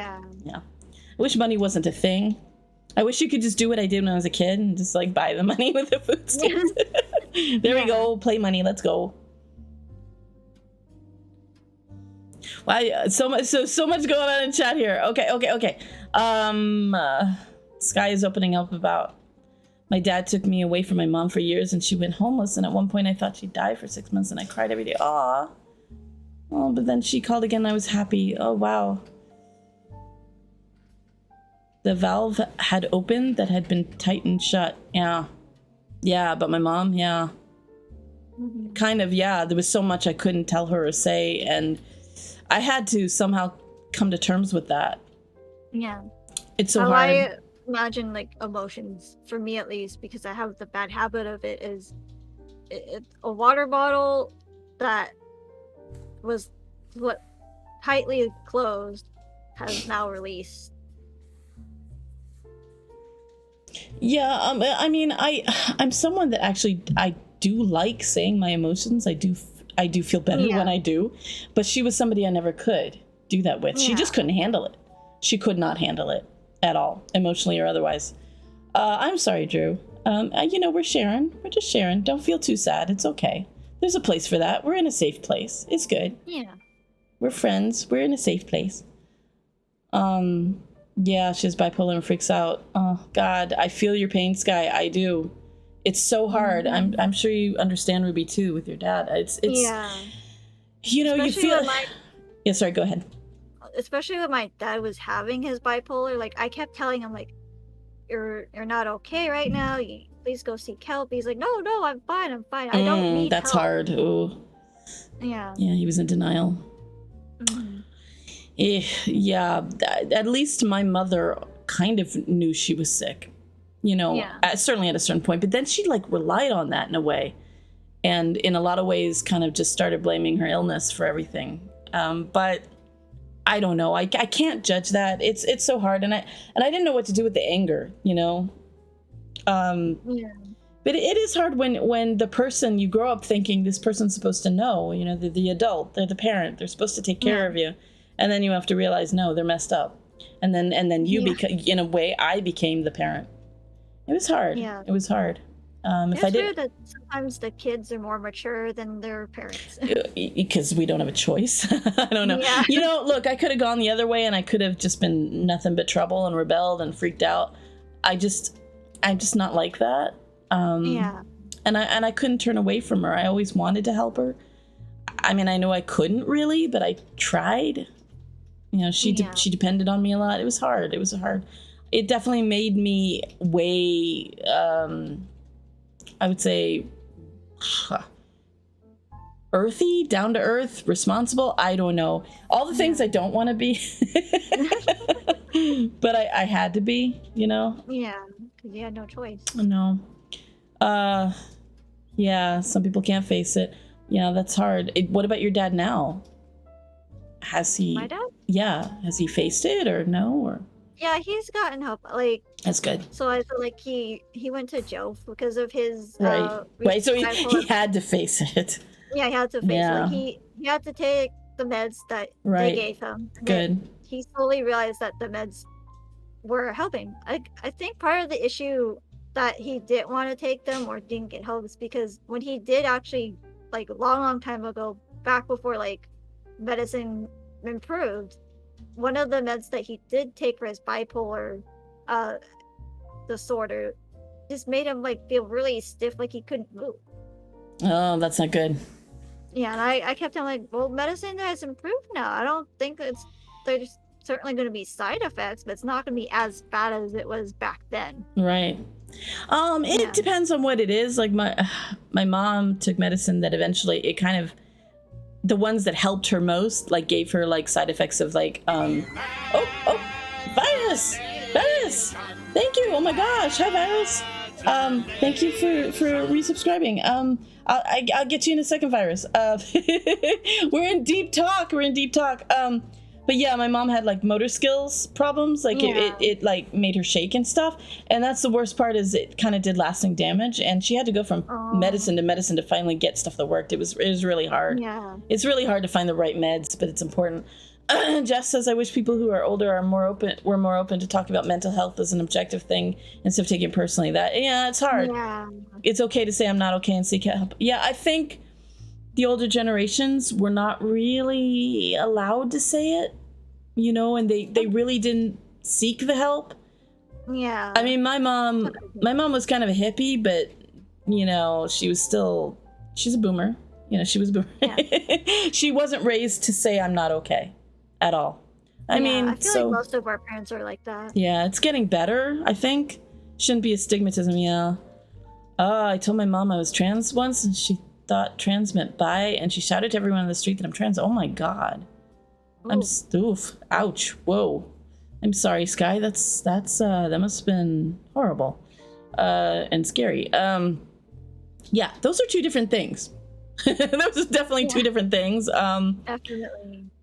Did she shout it in anger or was she shouting in pride? I don't know. That's scary either way. Wow. Yeah. Appear to be normal, but the problem is sometimes the pegs of society aren't all square. Yeah, ain't that the truth? Anyway, hi Virus, how are you?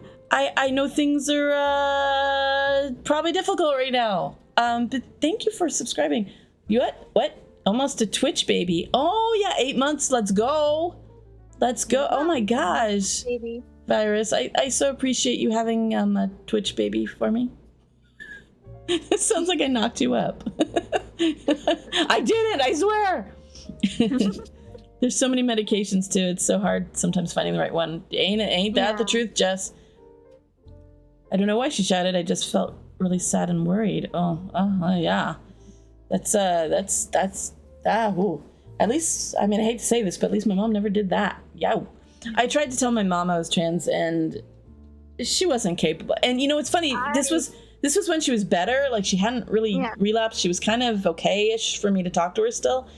She got worse later, but she just kind of said, when I told her all the things I felt, she kind of said, well, that doesn't mean you're a man. inside, that doesn't mean anything. And I was like, oh crap, she's not getting it. I just kind of let it go at that point.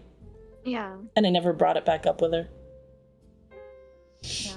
I accidentally came out to my parents. I don't know if they ever, like, they haven't brought it up any questions after that, but and I've been like trying to like listen in. What do you mean you accidentally? How did that happen? Okay, so my dad and my grandpa were having a conversation about like, you know, abortion and all that type of stuff. Oh, And okay. my dad brought up like, oh, my daughter is not gonna do that because she's smart and she went to college and she knows better. I'm like, and I went, but I'm also bi, because like, but certain guys I felt like uncomfortable or nervous, or like I didn't really click with them. So I was like, and I vibed better with females. Uh-huh. So I was like, well, there's that too. I'm bi. Oh, you just were like, well, it just came out. Yeah, it just came out like. Were you dating a girl at the time? No. Oh, okay. I mean, I wasn't dating a girl. This is back when I was single, and you just felt like it just subconsciously, you're like, blah, I'm gonna say it. Yeah. That happens sometimes. That's okay. Yeah, they never brought up anything after that. So I they went quiet. They went quiet after that. Oh boy. Yeah, they went quiet, but they and then they just went back to their conversation. They just ignored it. Okay, well, I guess that's a way to deal with things. Oh man, I don't know. I tried to like listen into things, like to see how they were like with the news, if they talked about trans people or any of the LGBTQ stuff, just to see how they would react to it. Are your parents conservatives or? I don't think they are. Okay. Like, from the most part, when I get their reactions, like they don't seem like disrespectful towards them. They have like questions, but not after you said you're bi. They were like silent. Yeah. Oh, okay. Maybe they just didn't see it coming. Yeah. I don't know. Yeah, no, I'm bi and trans, but my mom never knew any of that. Rhea has gotten lucky. Her mom was very weird about it before, but she's come around and she's accepted it now about Rhea. So that's really awesome. Mox is sorry for everything that we've gone through. Aw. And I'm so proud of everyone that has managed to make it this far in life. Thank you, Mox. You a sweetie. You know that? Sweetie. Jess says, gasp, I just remembered how I can go see Shrek later this month. And now I'm so happy. I miss her so much. Aw. That's how I'm gonna feel when I get to see Echo again. It's been a while since me and Lauren and Echo hung out together. I love all your bestie relationships. I envy it. I'm jelly. I want one. Virus won't let me do that. He's too manly to let me do stuff like that. My head still hurts, but not so back. What? Not as bad. So I'm back. Okay, Yeet. Love you. I hope you're okay. Yeah, I am proud that I survived. I'm very proud of it. Yeah. I mean, I'd rather be happy than proud. I try to be more happy and express myself, but I am proud of myself. Yeah. I am. I can't help it. I am very proud I made it this far, and I think all of you should be too. Yeah. What? I'm handsome? What? I'm handsome? Jess says I'm handsome. Thank you. I agree with Jess. You're a very handsome prince. I do my best. I do my best. I'm handsome on the inside. That's all that matters. Yes. Sky says my friend accidentally said my name in front of my dad, and I panicked and I had to say it was a name for theater play. Oh, Sky. Oh, I hope you get to the point where you can just be proud of your name and just not care really. I hope you can just get to that point where it doesn't matter if it's in front of your dad or anybody. I know that's hard, but I hope you get to that point. Ray says it's weird. Even some liberal people thinking people can trip up on gender and LGBT issues. It's true. It's weird. Yeah. It's weird. You think they know better, or like they're okay about it being other people, but if it's their own daughter or son, it's like, oh, yeah. Then they get kind of weird. Yeah, it's hard. It's hard. I mean, my mom was as liberal as it gets. Yeah. But she thought she was having a daughter, and that was that. And I don't think she could. Her mind just couldn't do it. It just couldn't. It couldn't do it, and I don't understand it because you know, I don't know if it was her generation or what, but like she was fine about gay and lesbian stuff, but trans was something she just couldn't really wrap her head around. So, you know, I tried. Yeah, I tried. I think my grandpa's the same way. Like he doesn't quite understand how trans works. It's sad.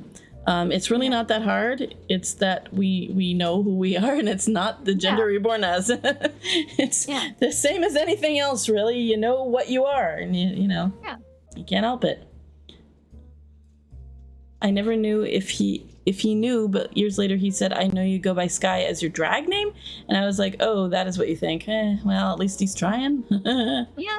At least he's trying. At least he sort of understands drag. I don't know, it's something, I guess. But no, maybe he'll come around. I mean, Rhea's mom came around eventually. You never know. Yeah. You never know. I hope so. It's hard. It's hard. But you know, I had to learn young that it can't define you what your parents think. You want them to care and know you do, and you can't help that. But if they don't, I hate to say this, but screw it. You know, F them. You know, you never stopped caring, but at the same time, you have to just be you and not and to some degree not give a crap what they think, because they can't define who you are. Only you can, and only you is what really matters. Rhea says my mother's just getting it now that she's a lot older. Well, you know, better late than never. It's something. I would have been, it's one regret. I wish I could have had my mom really truly know me, but you know, she was just busy trying to like not hear her voices and scream. You know, she was busy just trying to just get by, and at a certain point I just wanted her to just live and be okay, you know. But again, I had to decide who I was, and that was that. Whether she knew me or not, it didn't matter. You know, as long as Rhea knows me and a few good friends, and you guys know me, we're starting to really know each other, and I like that, and I feel very welcomed and accepted in this community, and that's what really matters. You know. When I told her I was trans, she got very afraid I'd look like Caitlyn Jenner. Oh God, what the hell? You're not gonna ever look like Caitlyn Jenner. You're cute, all of yous. Well, yeet, you're spoopy. Spoopy. Inspirational words. I try. I do my best. Me and Ruby giving out the wisdom right here at Tea Time. I feel like we are kind of both empath, wise old souls. That's what I do. Yeah. Like I often, like whenever I give advice, sometimes my grandpa would be like, "You're wise for your age." I got so sick of hearing that, but yes. Yeah. If anybody wants to make me happy, don't call me wise. Call me like cute, handsome, wildly attractive, weird, silly, but don't call me wise. But yeah, I totally relate. It's something I've always tried to get away from. But it's the same with me. Yeah. I guess I should stop trying to run away from that side. Hey, Cordy is Cordy is the ultimate cute right there. Yeah. No, yo, totally you. Jessa's mental health is something my mother is coming to understand through me, and in return, in recognizing my panic signs, I can recognize when my mom is having an episode and when my dad looks, it went too fast. Where'd it go? When my dad looks to me, I motion to not talk to her and let her be. Well, I'm glad she's coming to understand it. I'm glad she's coming around to understand it. And sounds like you're all starting to recognize the panic signs, and it's starting to be something that you're all coming. Mental health is so important. Oh my God, it's just so important. And it's hard to know. It is hard to say you need help with anything. But I mean, I'm pretty honest with myself. I used to write a lot in journals. I think I always wanted to know my brain so that I never did have the issues my mom had. Yeah. So I wrote a lot of my stuff down. And I know that can't completely cure you if it's, hereditary, but but it certainly does help. I think therapy, writing, expressing, even just doing what we're doing right now. Yeah. I am YZ. I know. I don't want to be though. Ruby seems you're much more at home with it than I am. Yeah. I don't know. I didn't show my name. Ah, that's the Cordy. Look at Cordy's new model. So cool. There it is. So cute. I love it. It's weird being the only non-cutie. Well, I mean, I hate to break it to you, but I mean, you are adorable. So I'm sorry. You are. So I know you don't like the C word, but why do I sound so scuffed? You don't sound scuffed. You sound adorable too. Cordy, you are so cute, and I love your model. It's so cute. It's so cute. Something that I had to find sad. Yeah, something that I find sad but good is that she's learning what my panic attacks look like, so she's able to help her students, and she tells me about it. But then I think about how she couldn't help me. She didn't know how, so I can't fault her. It's just bittersweet. Oh yeah. Yeah. Yeah, that is hard. I luckily don't have panic attacks, so thank God. Because if I had them and Rhea had them, we'd be in a big mess. Somebody has to be there to balance that person. Gosh. How do you handle your panic attacks, Jess? What do you do? If you don't mind me asking. Have you ever had that? You probably haven't. You would have said so. Panic attacks? Yeah. No, I don't think I've ever had panic attacks before. I don't have panic attacks, but I do have the misophonia thing, which makes me weird. Yeah. It makes me kind of like on the edge of it. Yeah. Like it makes me like if there's a sound that's really like there's certain sounds that do it to me, like trigger me, and I get like almost like weirdly angry and like panicked. It is kind of like a panic. But I don't actually go into the attack. Like I've seen Rhea, and it's like she'll start pacing and she can't calm down, and that's like a full-on panic attack. I don't do that. Yeah. But it's weird. Misophonia is really, really weird. It's just so weird. I do usually get through it though. Yeah. Yes, Cordy is cute. Cordy is like king of cute, like way cute. Yes. And I've seen Cordy's. There's a reason he was on Team Cute. And I'm sorry, I always say this, but Cordy's hands are so pretty. I was so jealous. I was like, I want those hands. He has like the best hands. I'm sorry, but it's true. They were really pretty. They were like anime level pretty hands. Okay. Yeah. And he's a cook. Oh, you do the pacing thing too. Oh my God, no. Pacing that's not panic attacks? No, well, it can be. Yeah, Rhea does that. Yeah. Yeah, I think it depends on the person. It does. How panic attacks. You just have to live through them. Oh, man. Oh, no. Do you have anybody there that can help you through it? Oh, Jess, I wish I was there. I'm pretty good at talking Rhea down. I don't know how I do it. Usually it happens when we're sleeping. That's always fun. But yeah, it's hard. You need somebody there to kind of calm you. But yeah, I try to run away at parties. I get so nervous I shake a bit and go to the washroom, but would not call it. No, that's just an introvert trying to get the hell away from people. Yeah. I've had that. Oh my God, yeah. I've had that. There have been times at my job where it was so full of people I didn't want to be around, and they were talking about things I didn't want. I would just literally have to go to the bathroom and like just hide for 5 to 10 minutes and just be like, like I can do this. Yeah. Yeah. No fun. I hate that stuff. I'm not good at parties either. Yeah. I'm usually that person in the party that just hides to the wall. Yeah. Yeah. I was that way too. I don't know if I'd be that way now. I think it depends. What I'd prefer is not a party, but just like, my good friends hanging around, having a little teeny weeny party. Right? Yeah. just like a little get together. You actually know. Yeah. Yeah. Because if it's like, you guys and I'm a motor mouth, I can talk and talk and talk. But if it's people I don't have anything in common with and they're just strangers and I'm just with like a bunch of people, I just want to run away. Yeah. Yeah, there's pacing the lead up to. You just sit there and ball up. Oh, Jess. Oh. Hugs. I wish I could give Jess a hug. I'm giving you all the hugs, Jess. All the hugs. If I may ask, Mox says, is pacing a build-up? What does the culmination look like? Well, for Rhea, it's honestly, everybody has a different trigger, I think. But for Rhea, it's always just she fears she can't breathe.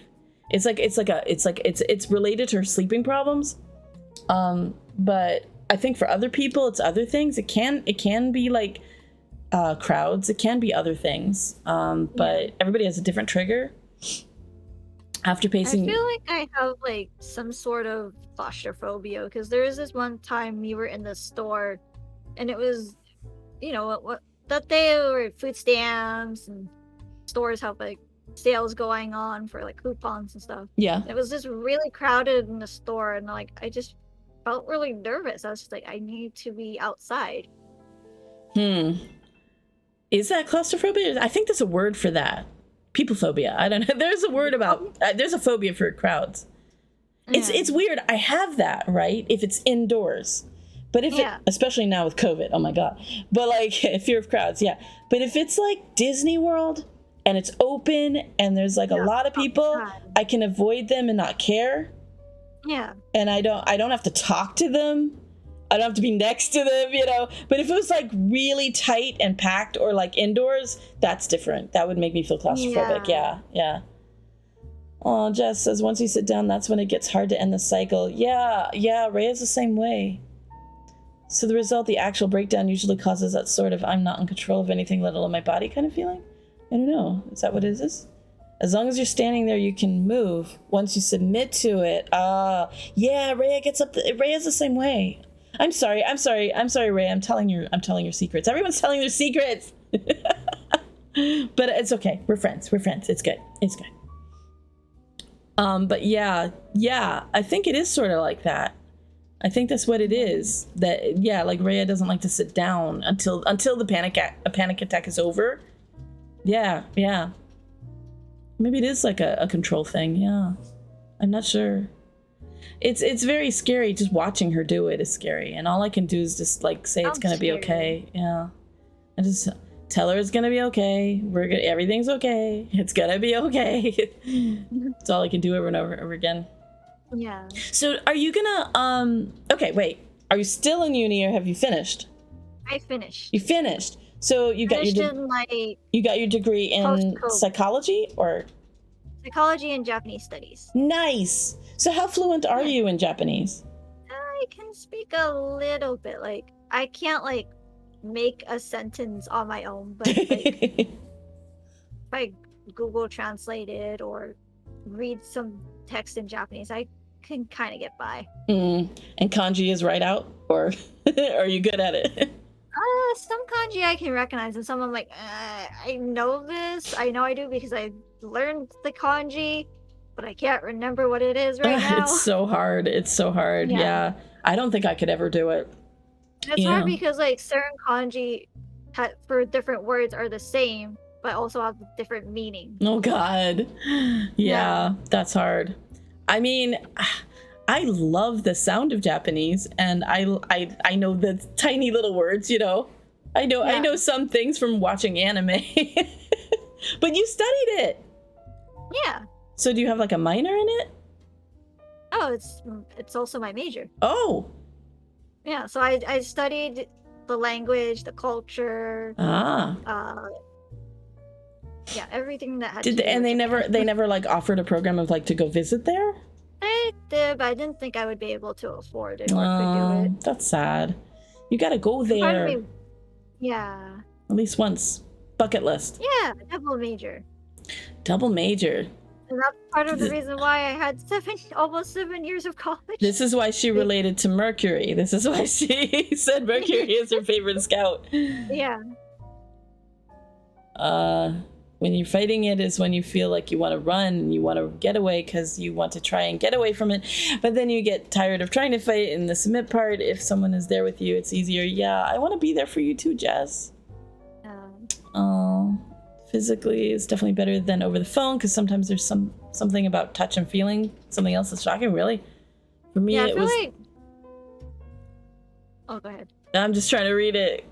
While sitting on the I kitchen feel floor. like touch is like something about touch helps you physically ground yourself. True. Probably. Yeah, there's times that Rhea will literally grab onto me.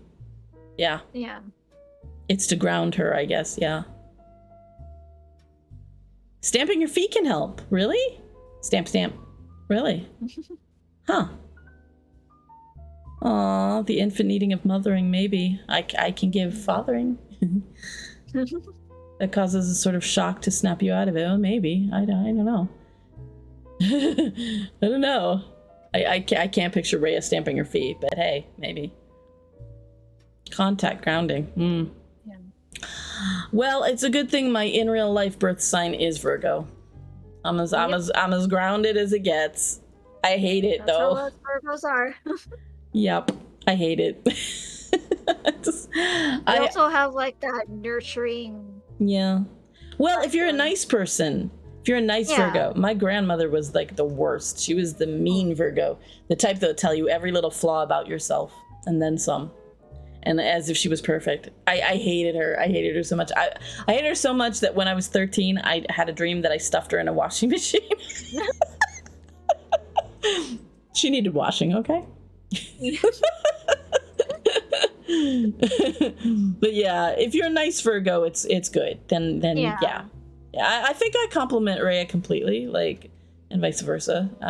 She's a Pisces Aries cusp. My boyfriend is also a Pisces, but with a lot of watery emotional signs. Are you a Virgo?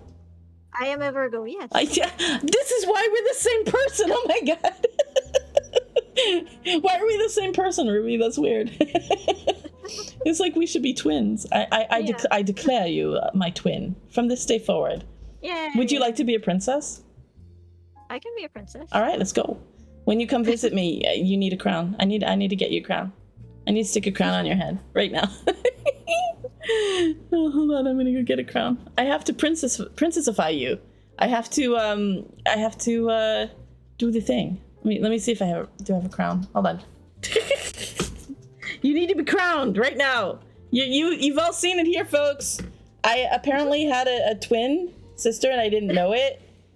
Hold on. Boneless twin sister. You are being crowned right here. It's happening. I'm sure I have one. I have lots of stuff. I have a crown. Yeah. I have a spare crown. Hold on. Yeah, I'm looking at my chart. I have Virgo, and then I have Scorpio in my moon. Okay. Which is like your emotional side. Right.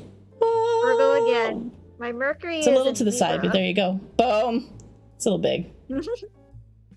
Everybody bow down and say, all hail the Princess Ruby.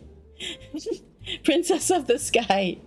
There you go. See, Rhea is not a princess. She's a goddess. She's actually above me, but she's in a different realm. So, yeah. I mean, we share realms, but it's a different realm. So, don't worry. Rhea's not a princess. She's above that. She's above my station. But yeah, Ruby, you're now a princess. You're the sky princess. Yay. Enjoy your crown. I'm enjoying my crown.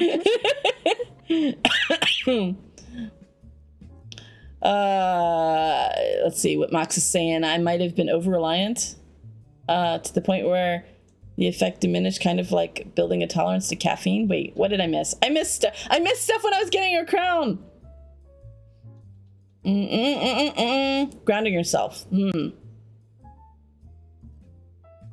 Yeah.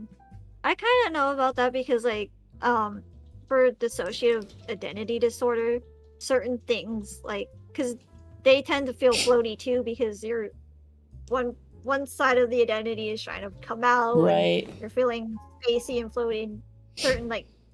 Certain temperatures, textures, or like touches help ground them. Yeah, that is something. You know, it's weird. I try to I think it's natural to try to relate, to empathize, to understand, especially if you're, you know, trying to understand mental issues and all that kind of stuff. but there's like a part of me that gets it, because as a writer and just as a creative person, and I have all these different sides of me, you know. Yeah. But at the same time, I know they're just sides of me, and I don't feel like any side is taking over, or they're different, or that I have to, you know, I don't actually have that disorder, if you want to call it that. But yeah, it's interesting. I relate, but I don't, you know, at the same time. Yeah. Someone told me once I am a Taurus, right? And they said we can't be friends because their sign hates Tauruses. Well, then they're a dick. If somebody says that, they're just a dick. God. Jeez. Yeah, I mentioned that last Friday when Safi and I had tea time. Oh, okay. I barely remember what happens from day to day. Tauruses are interesting. Do you like Pokemon? They usually like to collect stuff, right? They like their things. They like to collect stuff. They're usually also very stubborn. Stubborn? Yeah, weirdly enough, I haven't met too many. I haven't known too many. Lauren's a Taurus. Well, there you go, Sky. Oh wait, who did you say? What? Lauren. Oh, Lala. Lala's a Taurus. Ah, Is it I know what Taurus. Mox, a Taurus? And Sky is a Taurus. What? I think Mox has one too, because Mox and Lauren kind of share almost the same birthday. I do know Tauruses. Yay! I finally know some. Yeah. You were the first Tauruses I've known. In real life, I haven't met Tauruses, but I know you. Yay! Apparently, I get along with them. Who knew? I'm not at all like a Taurus, though. I am. Rhea, you must have Taurus in your chart somewhere, because she likes to collect stuff. But you like that she collects stuff. Yeah. If we had more money, she'd collect even more stuff. I'm the person that's always like, do we need that? We don't need that. Why is this here? If I could. What? The Disney princess, some dolls, and Oh, I collected that in hopes we would have. Okay, she's saying I collected Disney princess dolls. You want to know why? And this is kind of sad. I don't want to make anyone sad, but I had hoped that we would have kids someday, but we haven't, and I don't think we can. So unless we somehow magically get to adopt or something, but I collected them because I wanted to give it to a kid if I had a girl or a boy who liked princess dolls. What? And they were cute. I don't know. I didn't collect that many. I got a couple. She's just picking on me. What is it? I collect the pop figurines, but that's just because I like them. Rhea says she's not a pack rat, but we have a lot of stuff. We have books she kept taking home from Borders when she worked there. We have so much stuff. Too much stuff, I think. But I'm not that type of person that I don't know. I'm very much like, if I could get away with it, I would love to just like own a laptop and like that's it. Yeah. I have fantasies of like just like traveling someday and not having anything except like just that laptop and some clothes, and that's it. Yeah. I have that Sagittarius side that's like crazy, needing to go and travel and do stuff that I've never done. Yeah. Maybe someday. I don't know. You're a fish. Just as a fish. I get along with fishes very well. Yeah. I married a fish. Part-time fish. Very odd thing to come back to. What? You missed the coronation. Drew, yes. You missed the coronation. Sister Ruby has been coronated. Yes. We have established that me and Safi are basically twins. I mean, if my father was Zeus, I guess that makes that's probably how you got here. Yeah. He gets around. I'm not saying he's Zeus, but it could be. It could be. Yeah. It could be. Skyfather. Ronan's like, madman. Part of my lore, I basically did come from a sky at some point. Aha! It was there all along, staring at us in the face. Actually, I can talk about that. I don't mind. So, like, part of my lore that I was thinking about, like, you know how Calcifer fell down from the sky and then kind of became a part of Hal, right?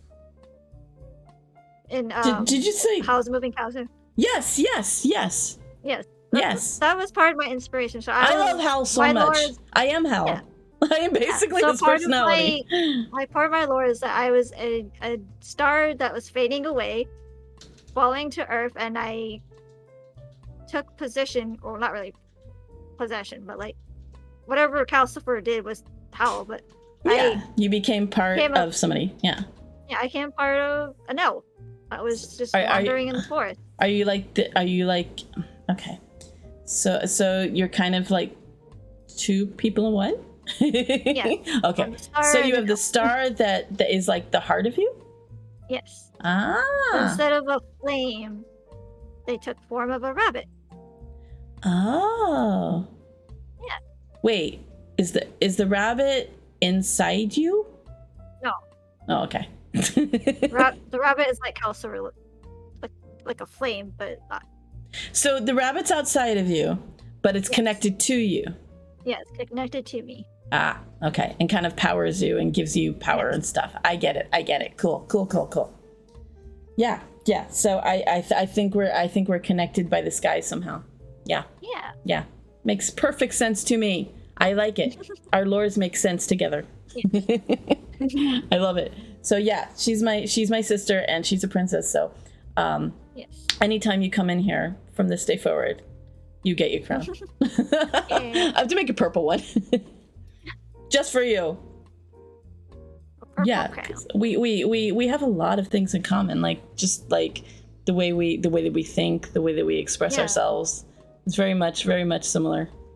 Pizza or ice cream? Wait, no, there is no pizza or ice cream. There's pizza and ice cream. Yeah. There's never or with that. I was thinking there's actually both pizza ice cream, but I think that's just I was thinking of like the cookie pizza. Ah. Oh. Cookie pizza. So it's basically like a pizza shaped cookie.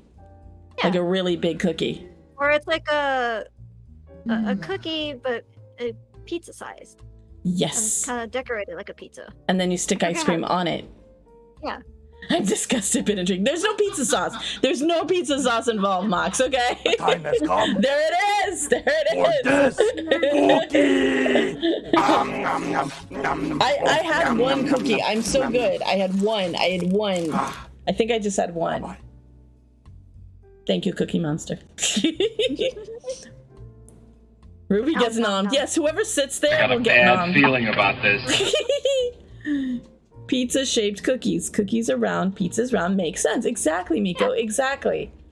I mean, I have seen those. They're really big, and they you can make birthday cakes out of them. Sort of. They're not cakes, but you can like. I did have a pizza cookie sometime in my life before. You don't put pepperoni on it. Yeah. Don't do that. You can put fruit. You can put whipped cream. You can put ice cream. These are good ingredients. These are good toppings. Yeah. I haven't actually had one of those, I don't think. Maybe I have a long time ago. I don't know. I know of it. I have made friends with Pisceans, but they have never stayed friends. That's because there's so much Pisces going on. But I think Jessica is the bestica, so she might prove that wrong. Yeah, she's going to prove that wrong. Jess is amazing. Ruby gets nommed. Yeah. Every time anybody sits there, they get nommed by Cookie Monster. It's the rules. No. I don't, well, I do make the rules. I do make the rules. What am I saying? Do you ever listen to music to hype you up to overcome anxiety? That's a good question, Sky. I listen to music to help me calm down. Like if I'm feeling upset or angry, I listen to like, sometimes I'll listen to like aggressive music, I would say.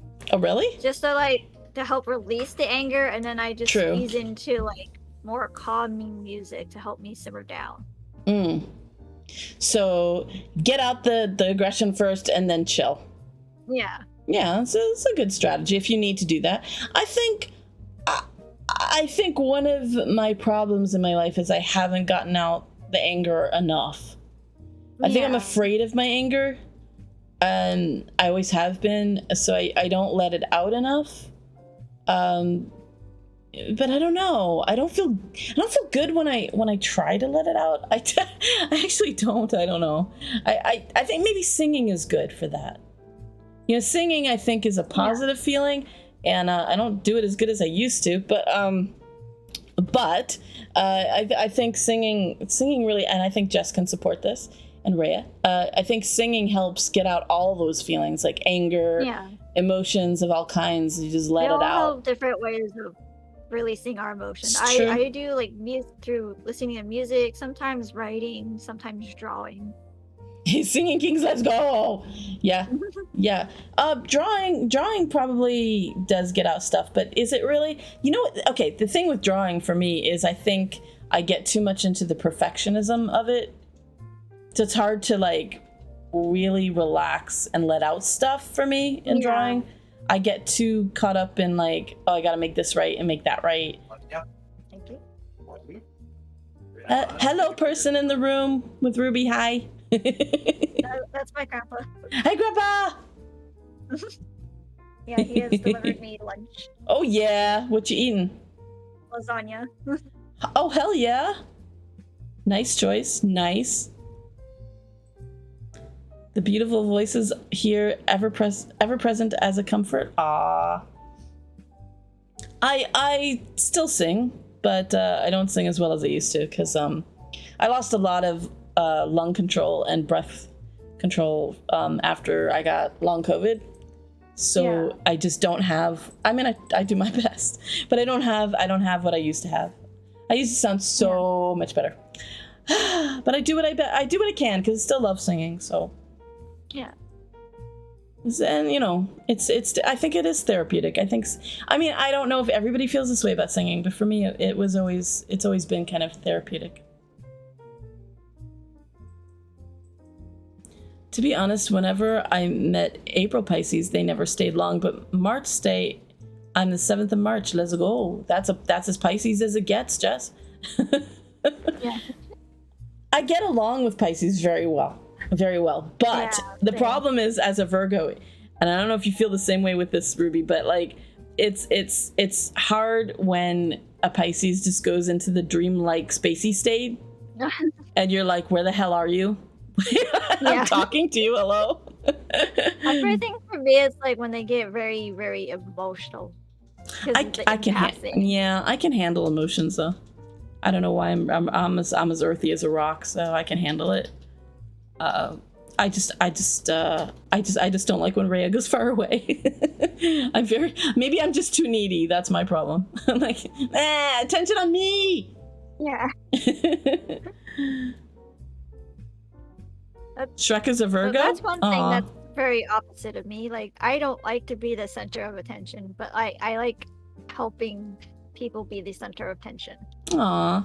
Well, we definitely have different charts. I think I have Leo in Venus or something, and Venus is all about... Because my Venus is also in Leo. Oh my god! This is so weird! I'm like literally meeting my twin. I'm freaking out. Okay, that's weird. But you don't have Sagittarius moon. That makes you different. No. Okay. What was yours again? My moon is Scorpio. Scorpio, right. Which is, I have you watch people. The dark side. The dark side that would steal the boyfriend of your friend.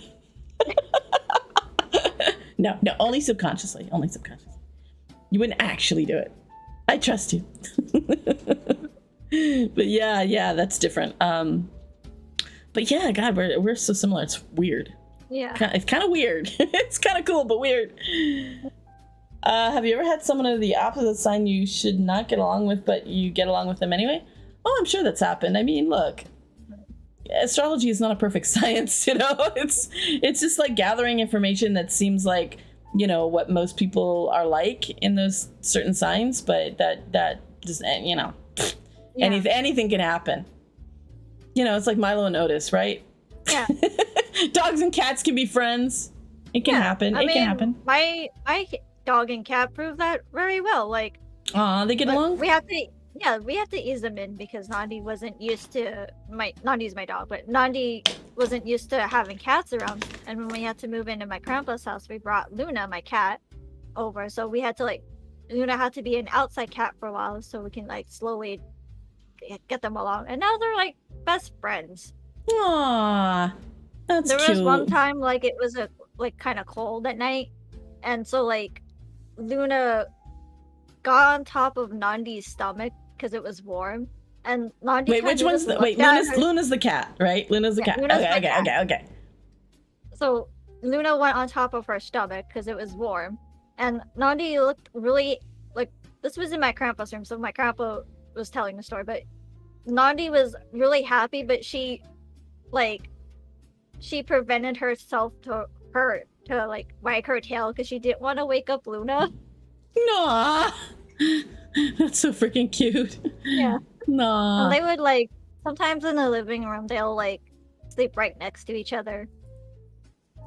I wish my cats were like that. They have this weird love-hate relationship. I took in Curryboo because I thought it would help Pan, because at the time Pan was just about a year old, and he was still acting a little crazy. He was still wasn't lunging and biting me as much, but still doing it. And I thought he was bored, and I just thought maybe it would help calm him down. No, that was a stupid idea. I got Curry. It was a work friend who said, I can't have her anymore. She's not getting along with. I should have known this. She wasn't getting along with her animals. But I took her in because she was a cute little face. I was like, oh, okay. Yeah. And she was really demure. Curry at first was really quiet and really scared and just kind of really demure. I get her home, and for the first couple of days, she was really, really quiet, hiding. Panny was so intrigued. He was like, oh, she's beautiful. He wanted to know everything about her. She didn't want to know anything about him. She hid away. And I thought, okay, it's just going to take time, right? Yeah. And then her true personality came out. She was not quiet and demure at all. She started fights with him. She would try to pretend she loved him, cuddle with him, and then she'd fight and bite him. And Panny just lost his mind. He was like, she's not the girl I thought she was. And the relationship 7 years later hasn't changed. Oh, no. They love-hate each other a lot. He doesn't trust her worth a damn, and I don't blame him. But they play fight. They don't seriously fight. They play fight. But it's a weird relationship. I don't know what it is. It's a weird dynamic. But, yeah, I wish they loved each other. I wish they would just, get over it and just love each other. But it hasn't happened. Virgo is opposite for Pisces. I find I get along with Shrek, but not some men. No. Yeah, none of the signs are meant to be enemies. Pisces. I have some. Huh? What'd you say? Well, I get along with both Pisces, female and male. Because my boyfriend's a male Pisces, and I have a couple of friends like Jess, who is female, and they're Pisces. Yeah. Me too. I think they complement each other. The earth and the water. Yeah. I think look, I think anything can happen. I do, but the only sign that I've ever really had trouble with is Gemini. Oh. Because the Geminis I've known, and it does not go for every Gemini, okay? But the Geminis I've known have been two-faced motherfuckers. They have been so backstabby and two-faced, and I think it's a thing with a lot of Geminis. I mean, they are the two, the twin things. You're a Leo, then you're all good jabs. Let's go. I like Leos. Let's go. Oh no, Miko! Be the one good Gemini I know, okay? Please. I will latch onto it. Be the good one. Miko's a sweetie. One of my other IRL friends is a Gemini. I don't find two-faced because they're very blunt. They don't beat around the bush. That's good. They don't sugarcoat things. They're very blunt about how they do things. That's good. And look, everybody can be different, right? Yeah. Like I said, there are some really horrible Virgos that I've known. But it really depends on the person. Yeah. The only thing that's constant about Geminis is they usually like to talk a lot. They're very thinky and talky and but yeah, I haven't known good ones. So Miko, you be the good one, okay? Libras are cool. That's actually my rising sign is Libra. Pretty. My Mercury is in Libra. Oh, okay. I don't remember what Mercury stands for in the chart. I think that's the thinking side of us. Oh, really? How we think. I don't remember what my whole. I can't. It's so hard to keep track of the whole chart. It's so I have co-star. Co-star does everything. Yeah, I've done those kind of things, and then I just can't keep. I can't remember it. I'm surprised I can remember what my. I remember the Leo part in Venus. That's the only part I remember. But like the whole chart and the houses, it gets tricky, and my brain doesn't retain all that. Your sibling is Gemini, Ronan. Okay, but they have been good to you. Jess says my ex-bestie was a Gemini and she talked behind my back for years. Oh no. Oh no, that's awful. You're a good kitty. Okay, Miko. I scratch your chin. Scratch, scratch, scratch. What are you talking about? You're only born as one sign. Nope. Well, you are as the sun sign, sure, but a chart, your horoscope is a big. It's different aspects of your whole chart. It's more complicated than you think. There's different aspects to you. Yeah. Astrology is a pseudoscience, and it's very complicated. Trust me. There's an app on the phone. I think it's also for both Android and iPhone, but the one I use is CoStar. CoStar? Yeah. How do you want to put it in chat? Yeah. But you can't do a link. Just put what it is. Like, don't. Yeah. Yeah. There you go. And all you have to do is just like put in when you were born, what time you were born, and and it'll show your whole chart. It's a lot to explore, and it's kind of just meant to be fun to explore. If you can relate to stuff, it might help you understand stuff about yourself, and it might not. Take it with a grain of salt, but like just have fun exploring stuff in yourself. Most signs that people talk about are their sun signs. It's true. And honestly, as much as I hate being a Virgo, yeah, it's kind of your overall, it is very much how you seem to people, I think. I am very Virgo in a lot of ways. I'm a perfectionist. I'm earthy. I don't know. I'm very Virgo. We like to think we know everything.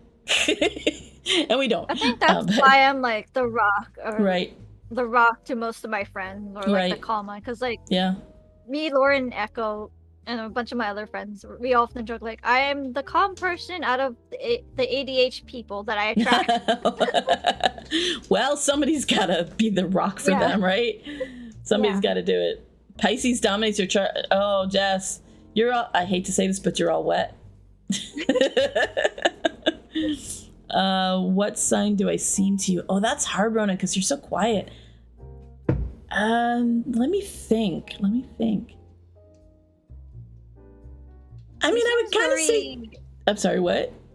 He seems very knowledgeable and things. Yes, Ronan is very knowledgeable. It is true. Ronan is almost like a quiet wizard, but also with a sort of secret sus side. I mean, I want to say like Scorpio, but then that doesn't really feel totally right. I want to say like from the interactions I've seen from Ronan, I want to say maybe Libra and a touch of Scorpio. I'm not getting Libra vibes. I don't know. What do you think, Rhea? What is Ronan? Yeah, we're all like Scorpio. I don't know. If not Scorpio, then what else could it be? Yeah, I'm not getting it's all like guess Ronan's sign. Should be a game. It should be something we do. Like, let us guess your sign. Capricorn. I don't know. Ronan does have kind of a really weird, loopy sense of humor sometimes that Capricorns can have, but Ronan is like quiet, and then all of a sudden hits us with humdingers. All of a sudden says something really funny, and I get very surprised by it. Okay, just tell us your birthday already, Ronan. Come on. Yeah. Let's go. Do you seem like a Taurus? I haven't known you long enough, Sky. But I haven't been around too many Tauruses, to be honest, so I don't feel qualified to answer that. All I know is they like to collect stuff. That's all I really know. The only Tauruses that I know are my parents and Lauren, and the only I don't think I've seen Lauren like to collect, but the only side I've seen of Tauruses for now are like stubborn-headed. Ronan, don't do that. I can't remember all the How can you remember all the Genshin birthdays? There's like a million characters. What are you? Come on, just say it. Can I look this up? Toma. It's really the same exact birthday as Toma's? Wow. Toma's a good boy. Toma is a good boy. I like Toma. I love Toma. I have tried to make Toma a DPS. Failed miserably at it, but I've tried. They can be generous. Aw. January. Oh, you called it with... Isn't that Capricorn? Ah! You called it, Jess. You called it. Nice. Nice. I wasn't quite sure about Scorpio because I was like, hey, he doesn't quite seem Scorpio. There's something missing there. Yeah, Capricorn. Yeah, no, that fits, Ronan. That fits. Momo's a Scorpio. Nice, Momo. You got that Scorpio energy. Let's go. Sexy Momo.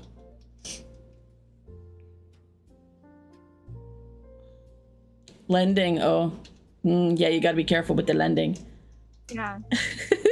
Why didn't you tell me? Yeah, Rhea, the Capricorn moon, it's true. Capricorns are also very earthy, which Ronan is. Mm-hmm. Yeah. I was like, yeah, water doesn't fit with Ronan. Yeah. Yeah, you were so right. Nice. Nicely done. Yep. My whole family is Earth. Oh, so really? It's very hard because we're all stubborn in the house. Oh, gosh.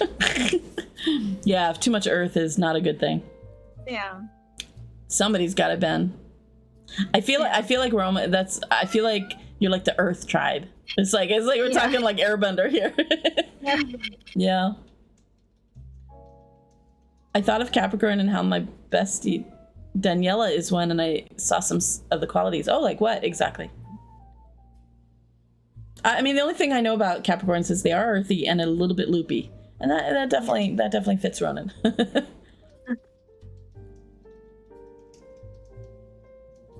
You don't know anything about being a Leo? Usually Leos are fiery, like to be the center of attention, and are very passionate. That's what I know about Leos. And some Leos like to be a leader. Yeah. Although that can be any sign, really, but I mean, I like to... I don't know if I like to be a leader. I think I just usually am one.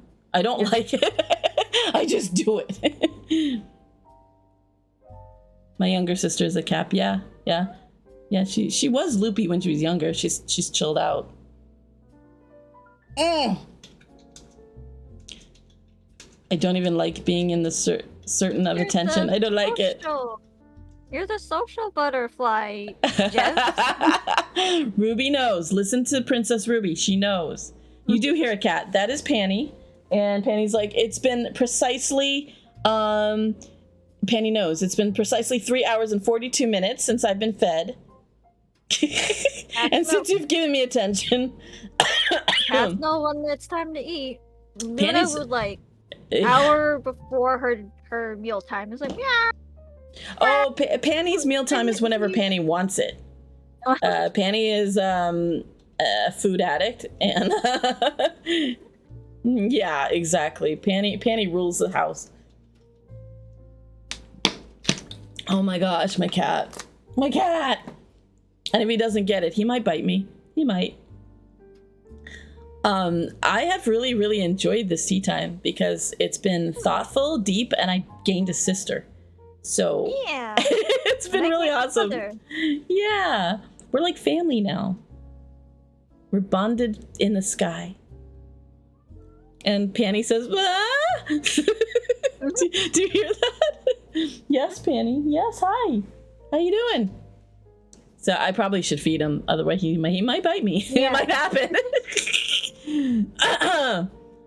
I mean, I guess social butterfly, but don't want to be in the center of attention. Well, wait, you can't have it both. You can't you can't be a social butterfly and not be in the center of attention. I mean, you're gonna get it. You should watch Jackson Galaxy on YouTube. It really helps you learn about your cat. I think I have watched something like that. But Panny kind of defies all odds. He defies what you think you know about cats. He's full of Panny issues. I don't know. I don't even know where to begin on him. Never knew this site would be so spot on with how I act. Yeah, Drew. I mean, it is kind of weird. You start to get like, yep, that's me. Yeah. Okay. Especially when you know the whole chart. and you're like Yeah. really deep delving into astrology. It I took mean, me a while to understand my Venus in Leo. I was like, this doesn't seem like me, and then I get myself into a relationship. I'm like, right. oh, this makes sense. Okay. Yeah. I am very much, when it comes to personal relationships, I'm very much a passionate, needy person. Yeah. That like I said, if Ray is not listening, when I get hello, listen to me. I'm doing something about Penny. Oh, Ray is gonna be, yeah, but if you feed him, it won't count. Yeah, You can I think try. It doesn't count. It has to be me. I have to feed him. Because it's a form of caring. I think Panny has Venus and He Leo. feels like he's not being cared for Yep. by Safi. Oh my gosh, I'm petting him right now. I have to. I'm like bending down doing this. Oh, my cat. My cat loves me too much. I feel slightly embarrassed to admit that I'm similar. What, to me, to my Venus and Leo things? Yeah. Yeah. Well, you know, you gotta be one with your vulnerabilities, Mox. That's what I'm saying. You gotta be one with it and accept it and give love to your vulnerabilities because they ain't going away. Yeah. It doesn't make you less of anything. It just, you know, it is what it is. I knew it was me when it said I'm intellectual, but all my information is unconventional and super meta. Yeah, that's true. Drew comes in with random facts and leaves. That's what he does. And I love it. That's the weird thing. I love it. I'm super needy too, Mox. But you know what? You're full of love. That's what I love about you. You're so supportive and full of love. You are so super agree. cool and nice. I love that you're that way. Embrace it, damn it. Oh my style, what do you think I am? You definitely feel like a water sign, so I would probably have guessed Cancer if I didn't know you were Pisces. Yeah. Cancers are very emotional. I mean, like Sailor Moon is like the classic Cancer, Yeah. right? She'll cry, cry at the drop of a hat. I have Aries and Venus, yeah, or is it Leo? I don't remember. Rhea, I don't know. I don't remember. I think it's Aries. No, it's Aries. It's Aries. I remember that. Okay, wait, it's Aries. Yep. My bestie did a chart, and I remember it being Aries. Question for y'all. If y'all didn't, oh yeah, you just answered that. Yeah. If I didn't know you, I wouldn't have said Cancer. Honestly, if you hadn't said that, I would have said. What would I have said? Gosh, let me think about that. I don't think I would have said Cancer. Panny doesn't want to wait. Panny is like, you feed now. Hold on. I really want to think about this. What would I have said, Jess? Maybe Aquarius, or maybe something really, really fun and easygoing. You kind of give this feeling, despite the panic attacks, you give this vibe of like fun and sweet and easygoing and very talkative. And I wouldn't have thought Pisces. I wouldn't have thought that. What else you got in your chart? What's your rising sign? Yeah, Jess said her rising sign is Scorpio. Right. All right. Oh, wow. I wouldn't have picked that either. That's weird. Yeah. I don't know. You defy gravity. Co-star. I gotta look at my chart again. Yeah, you got a lot of Aries. Rhea is mostly that. I have to guesstimate the time I was born because my dad didn't give me exact time. He just said early in the morning, Super Bowl or Super Football time. But like, wait, okay. Don't you have a birth certificate? Didn't it say on the birth certificate? My birth certificate is somewhere in the house. Okay, well, it probably says it on it. Yeah. I've had to keep those documents close because Okay, Ray is gonna feed him, but will it count? We don't know. It may not count. He might be back like in 5 minutes, bothering me, yelling at me like, "You didn't do it. You don't love me." Panda is obsessed with me. I don't even know what is my rising sign because my parents don't even remember it. Oh gosh. Again, it's probably on your birth certificate. Find your birth certificate. Environment and signs, we all adapt it. Well, no, the thing is, it's kind of everything. It's both. Everything affects everything. I do believe in energies that influence us. That's both the environment, the planets, despite it being far away, and how it is in the sky. It all affects everything. If you think about butterfly effect. Butterfly effect, chaos, exactly, chaos Raya. math, thing of butterfly effect. And Yeah. how gravity actually pulls from one thing to another. That pulling is energy. I don't know if you guys can hear her. Can you hear her? hear you. Can you hear what she said? Yeah, gravity and butterfly effect. There are Yeah. other things that will affect you much more, like chemically and socially and physically, but that's a different thing. I mean, it is all environment. So, like I said, you don't want to take astrology like it's law or anything, but it's certainly sometimes really is telling about the commonalities you have with it, and with other people in your signs and in your chart can kind of help you. You know, it's really just like if you want to know more about yourself or kind of go, oh, that's something I relate to, and then it'll help you. But don't take it like some sort of law, like you have to be this or you have to be that. Yeah. I would never think of it that way. You can change a bit. Yeah, certainly you can change a bit through your life. But like I said, it's not law. It's just a guide to kind of help you better understand yourself. All right, Panny is back. I'm going to go feed my cat. And and I've had such a good time, and it's been so wonderful. And Ruby, I would do this anytime with you. If you want to come back, I will definitely get you a purple crown. I'm so happy that you did tea time with me. I'm so happy I've learned more about you, and I gained a sister. That's always a nice thing. And I would hang out with you anytime. And please, if you want to help me with Phasmo, please do. I will. If you're not doing anything Halloween, please save me. We will fight the ghosts and not get possessed. Yeah. we will run away screaming into the truck together. That'll be our jobs. Yeah.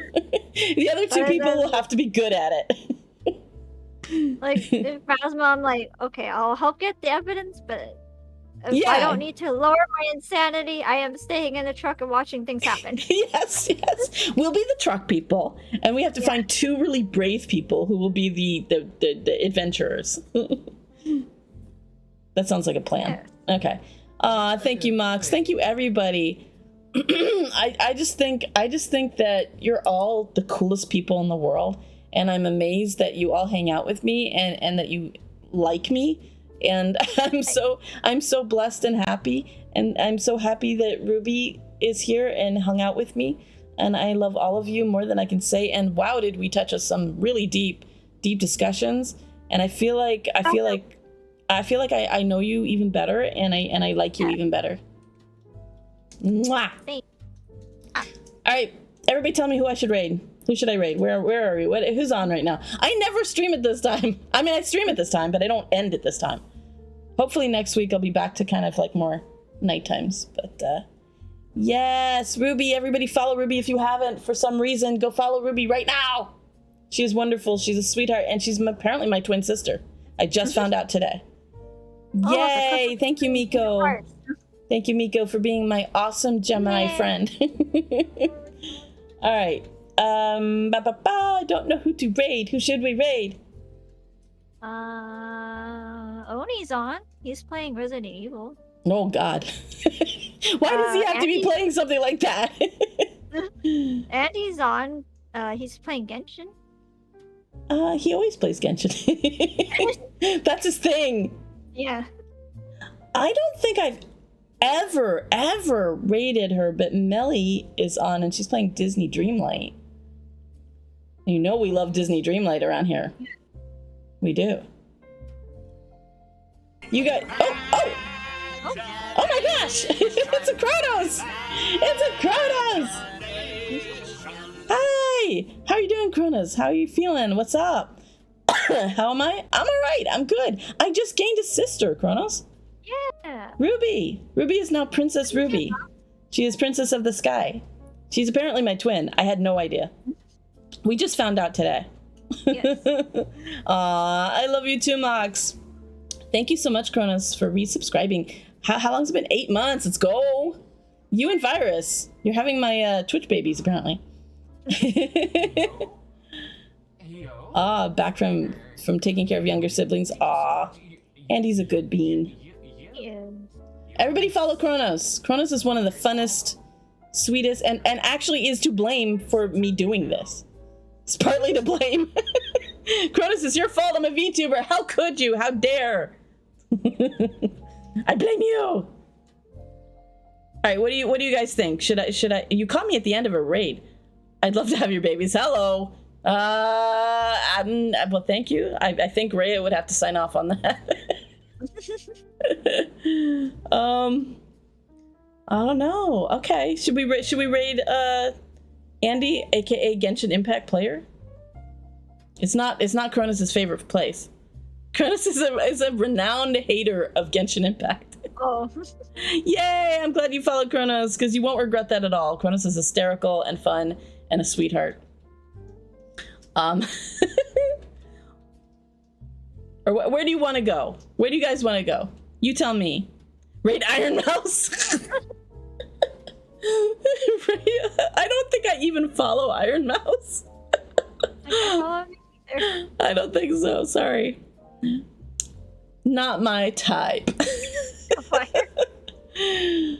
Markiplier. I don't know who that is.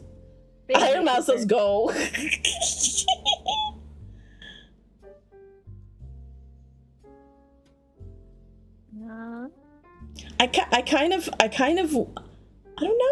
don't know. I hate when I get like this. I don't know I don't really raid usually right now. Yeah. Help convince your husband. You guys are evil. You don't know who he is. No, I don't. It's terrible. Is one smoking man? No, I'll get jealous then. No. ACDC? Yeah. I hate everybody. He's a pretty big YouTuber. Like, okay. Jacksepticeye in them. And he's hot, apparently. Yeah. No, we're not even thinking about that. He's huge. Sure, okay. I mean, I know like Sea Dog. I mean, I don't know. No. There's a lot of people I don't know. Look. I only got into this not so long ago because Kronos kept saying, "Do it." Right, Feet? There's somebody named Feet? Like just Feet? How don't you know Markiplier? I don't know. Because I'm an innocent being. That's why. It's a wonderful personality. I'm way too innocent to know these people. Okay. I honestly, you need to watch his stuff. Raid Prince Safi. Oh, I hear he's kind of funny. Yeah. God, guys, you're not helping me. All right, we're gonna raid Nate. I don't usually raid Nate, and I hate Resident Evil, but we're gonna raid Nate because I know Nate and I like Nate, so we're gonna raid Nate. Oh my God, you guys are the silliest, funniest people, and I love you all. I love you all, despite you're bullying me, but I love you. All right, let's do this raid thing. Let's do it. Everybody, copy the message. And we go. And when will I be on again? That's a good question. I will be on. What the hell day is it? It's Friday. I don't do Sundays anymore. How weird is that? I've decided to start taking Sundays off. Yeah, Resident Evil is a scary game. I know. I'm scared. But Nate's cool. So Nate does the scary games. So, we're gonna be cool like Nate someday. Ruby and I are gonna try our best, and we're gonna do Phasmo. That's as scary as we get, right? Well, no, scary as I'm getting right now is Fatal Frame. What did you do? Fatal Frame. That's what I've been playing. Fatal Frame. Oh gosh, it sounds scary. It is. I just can't handle. I can't handle blood and guts stuff. I think I could do Little Nightmares, and I can do like Phasmo, but I don't think I can do the blood and guts games. Goofy Campy regame. Oh, so Resident Evil 4 is not the scary game? Oh. Okay. Well, good. We're gonna be fine then. Resident Evil 4 is the father of modern third-person shooters.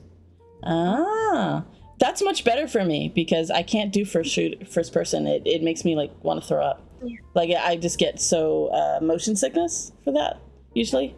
It's full of 1980s cool slick one-liners. Oh, okay. Other than the blood and guts, it sounds pretty good. All right, we're gonna rate Nate. Nate is fun. Nate is cool. Nate is like who I want to be when I grow up. So we're gonna rate Nate. Everybody, once we get in there, give Nate your love if you don't already follow Nate, but you probably do. Yeah. And Ruby, you are awesome. Thank you so much for spending today with me, and thank you for like coming in early, even though I'm an idiot and couldn't wake. I woke up at 5 a.m. So Yeah. I could only. I know Rhea's probably like panning at this point. She's like, "Will you please just like hurry up?" All right, here we go. We're gonna rate Nate. Give all your love to Nate, and I will be on again Monday, I think. Yeah, I do Mondays now. Yeah, that's what I'm doing. And I will see you all soon. Let's go. Let's raid Nate. All right, here we go.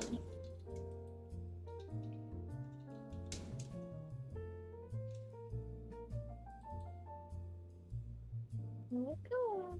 Here we go.